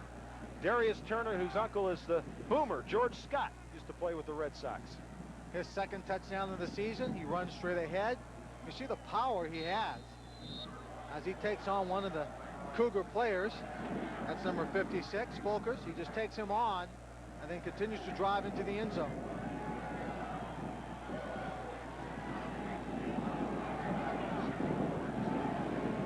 Brunell directing his players on the 2-point conversion try, and they've got it. Jay Berry, the man who receives the pass. And with 1:49 left to go, the Cougars lead the Huskies 42-23. Christmas is about families, and so is this computer, the Tandy 20. Expires. 16-10, number 1 survives. Roger. Ooh, real close at the Carrier Dome. Drew Bledsoe is back in the ball game, and kind of interesting because of where he is yardage-wise. Yeah, Lynn, he needs just 2 yards passing to move into 2nd place on the all-time career total offense, behind the throwing Samoan Jack Thompson, who moved past Tim Rosenbach. But at this point, or he could run 2, he could throw or run. He just needs to get a couple of yards. And with 1:47 left to go, they're going to hand it off. And the hole is there for Sparks. And let's tell you about our Chevrolet Most Valuable Players of the Game. And from the University of Washington, it'll be Mark Brunell, a couple of touchdown runs today. And for Washington State University, Drew Bledsoe. as he completed so far 18 of 31, 260 yards, couple touchdowns, 1 interception. Chevrolet will donate $1,000 to each school's general scholarship fund to reward outstanding students for their academic achievements and to assist those in financial need. Congratulations to those two players.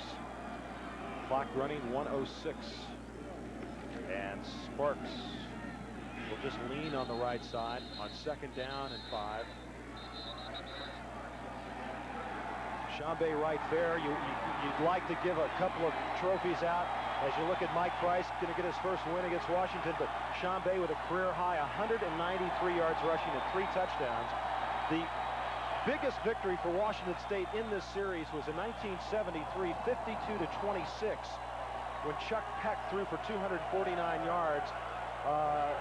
This isn't going to be as big a win as far as point total, but in the scope of things, this is a bigger win. A tremendous victory for the entire program of Mike Price and Washington State Cougars. And Bledsoe will kneel down. Washington 478 yards total offense, and maybe the last play for Drew Bledsoe at Martin Stadium in Pullman, Washington, as the clock will run down, or it's stopped now with 17 seconds. Now the official says just go ahead and run it. Fans are coming out on the field. And Mark Brunell will make his way. He's a senior. He's got the Rose Bowl to look forward to, and hopefully Washington State has a bowl game. A heart-wrenching loss for Mark Brunell. You saw the emotion as he was walking off the field. A senior not wanting to be the guy who led his team to this loss. 42-23, the final score from Pullman as Washington State beats Washington. For all of us here at ABC Sports, I'm Roger Twibell. For Lynn Swan, thanks for being with us as the Cougars get the Apple Cup. For 22-23, and the celebration will go on through the night. Hi, everybody. I'm Bruce King. We invite you now to stay tuned for the Apple Cup postgame show. We'll go to both locker rooms. We'll talk to the Washington State players about their big win today. We'll talk to the Huskies about what went wrong with their attack in the blizzard and the snow here in Pullman, Washington. So again, stay tuned, and if you want to talk to the players, you call 421 live right now. We'll try to get you on.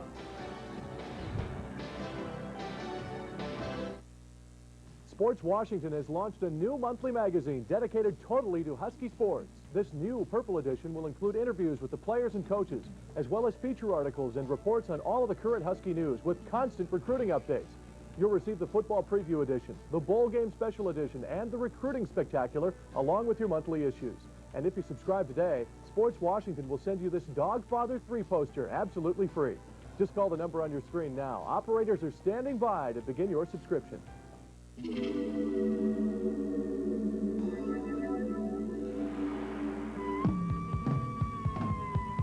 There's a dry chill blowing down from the Rockies.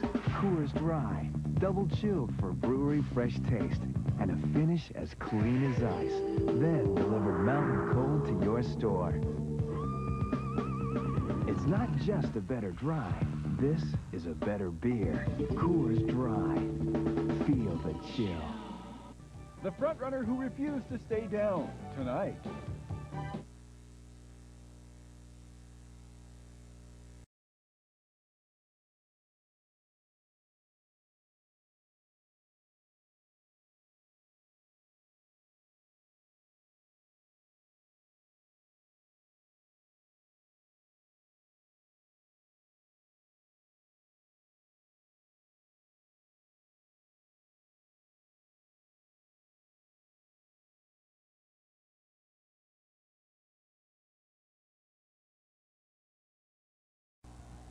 Welcome live to Pullman, Washington. You see the celebration by the goalposts as the Cougars of Washington State win the Apple Cup game over Washington by a score of 42-23, and you can see the Cougar locker room there, and they're very, very excited, and they're the Huskies as they go into their locker room. But keep in mind, Washington is headed to Pasadena on New Year's Day. This game really didn't have any effect on that, but oh, what a win it is for Washington State today. And the Cougars, as we'd mentioned earlier, are going to be celebrating all night. Yes, big, big win as they win the Apple Cup, first time in 4 years that they've won it, and they won it big today, 42-23, a very, very impressive third quarter, and the win was well, they were able to put it all together and get the points on the scoreboard in a windy, snowy day here in Pullman. I tell you, I've been covering the Apple Cup and Husky football and the Cougars since 1968, and I've never seen a day like this. They've never had to play in this kind of snowstorm. We welcome you back again, and I'll tell you something, it's been some kind of day, a lot of fun for everybody if you enjoy being out in this. And with me right now is the defensive coordinator for the University of Washington, Jim Lambright. And Jim, what went wrong in that third quarter for Husky fans? Because they scored 3 touchdowns in 7 minutes and just blow this game wide open. I'll tell you, they did a great job with game plan today. The weather made us a little too cautious early, and the third quarter, when they chose the wind, all of a sudden took the ball, made some plays. We had defensive backs kind of tippy-toeing, afraid of falling down, and the weather put us in shock too much. I really didn't expect the defense to react at all that way. And again, I don't mean to take anything ever away from the Cougars. They did a great job with their plan. Bledsoe had a great day. Chambé Wright Fair in their counterplay. Shoot, a couple hundred yards. Yes. Seemed like 1,000. And you said something about somebody having fun over here. I didn't see much fun today. I was saying the Cougars had a lot of fun today because the Cougars are really celebrating right now, and a big win for them, a very important win. They went into season now with an 8-3 record, and that's very, very important as they win the Apple Cup, and you can hear the excitement now in that locker room. I think a lot of people felt that Washington, headed to Pasadena on New Year's Day, would come over here, win the conference championship outright, and just head to Southern California as the 5th-ranked team in the country, picking up their 10th win. But all at once, Washington State seemed to have some intensity. And was Washington, did you get the feeling that you were a little flat today, or am I putting too many words in your mouth there? No, I don't think we were flat. I felt real good this morning about the kids. I felt good in the warm-up. The problem was adjusting to the footing. I think we got real tentative because we were afraid to fall on the ground. And so our defensive backs and the linebackers both really did a poor job of playing run and pass combination. Ended up being in the middle of nowhere a whole lot of the time today as opposed to making anything positive happen. And it's very difficult. This weather was just incredible. We, came to the ballpark about 10 o'clock this morning, 10:30, and it was snowing so hard. It was just unbelievable. You're looking now in the Cougar locker room, and Mike Price is there, and the celebration. You know what that's all about, Jim. You've been there before. Those are fun locker rooms, and like I say, they deserve to be extremely excited and pleased with the way they played and the way the game plan went today. They came out and took it to us. I really felt right the first series of the game really set the tone. I was very disappointed with the fact that we couldn't take the win and hold them down, and we got a stupid personal foul right away, and then a couple of big plays for them, and took it all away. That's right. There was a fumble. The ball was on the ground, and Washington State recovered it.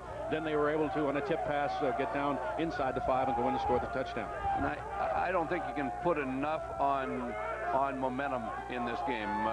Now, we really felt defensively we had to come out and establish something and not let them stay in the game with us, because they've got a whole lot to gain in this game as far as potential, not just talking rights in our state, but bowl possibilities. I mean, they can stand very proudly now and say, hey, shoot, we deserve to be in a bowl. Why, look at our record. Absolutely. They are 8-3, and they do it so impressively today. I thought Drew Bledsoe just got so hot. Your defensive secondary, all at once, it looked like you couldn't stop him. He did a great job checking. We were not in position to stop him when we were zones. He did a great job reading our zone coverage and threw underneath it, and all of a sudden they're picking up 6, 8, 9 yards. Real easy completions because we couldn't take it away from them. And then we went into some man stuff, and they ran away from us a couple of times. James Clifford, a couple of different deep ball there in the third quarter where Shane Palcoa, sitting in the middle of the field, just wasn't himself because he could not break on the ball. Okay, let's go back to the Cougar locker room right now. Listen to Mike Price. Hold on, right here.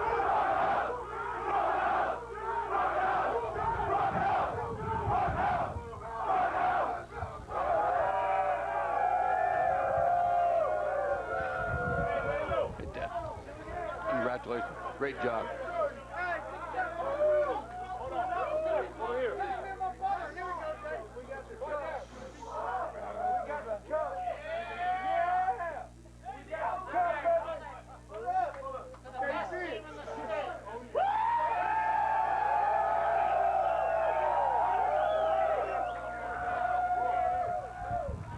The Apple Cup presentation made by the governor of the state, Booth Gardner. Shall we listen again? And to a team that deserves a Cougar for a governor, Mike Lowry.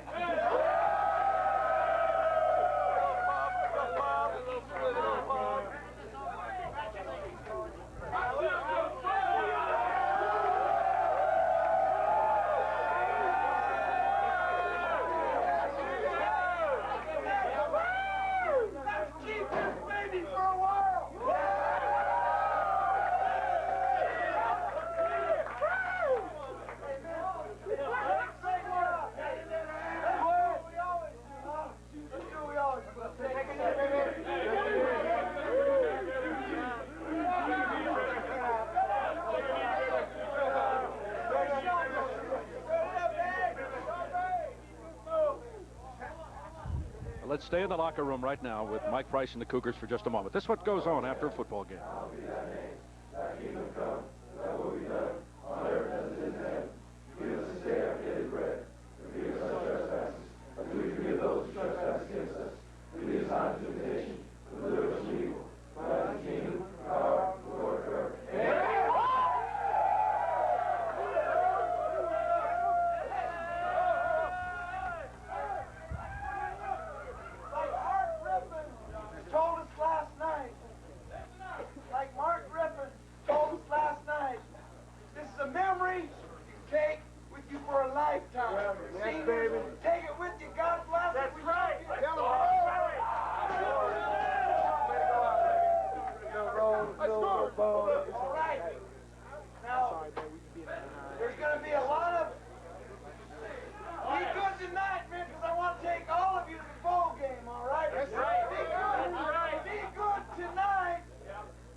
And I managed to hold on to the game ball. Yeah.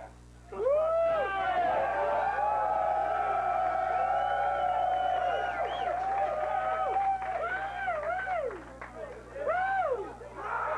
Okay, Double, who do they want to see, man?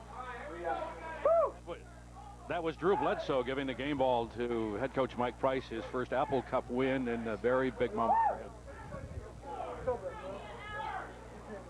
Fun in the Cougar locker room. I got to tell you, back here as you watch right now, we have the offensive coordinator for Washington State with us, Ted Williams, and he's on the other side here and he joins us right now. Ted, congratulations on a great game plan and just an excellent football game today. Thank you very much. We appreciate that. Yeah. Now, what were your feelings coming into this thing? You have Jim Lambright right next to you. What did you think you could do to Washington? Well, we felt like we could not allow them to just tee off on us. I mean, they have great football players, and you got to do some things with your game plan to try to slow down their athletic ability.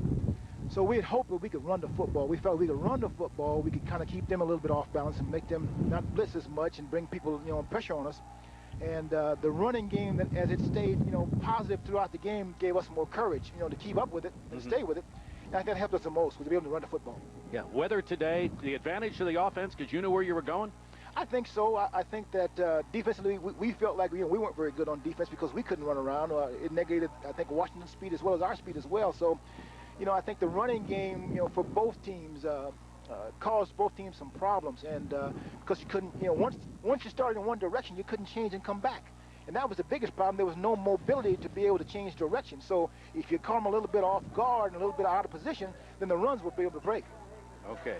The weather factor here in Pullman, obviously the weather a factor around the state. So let's go to Seattle right now and Steve Poole. Steve?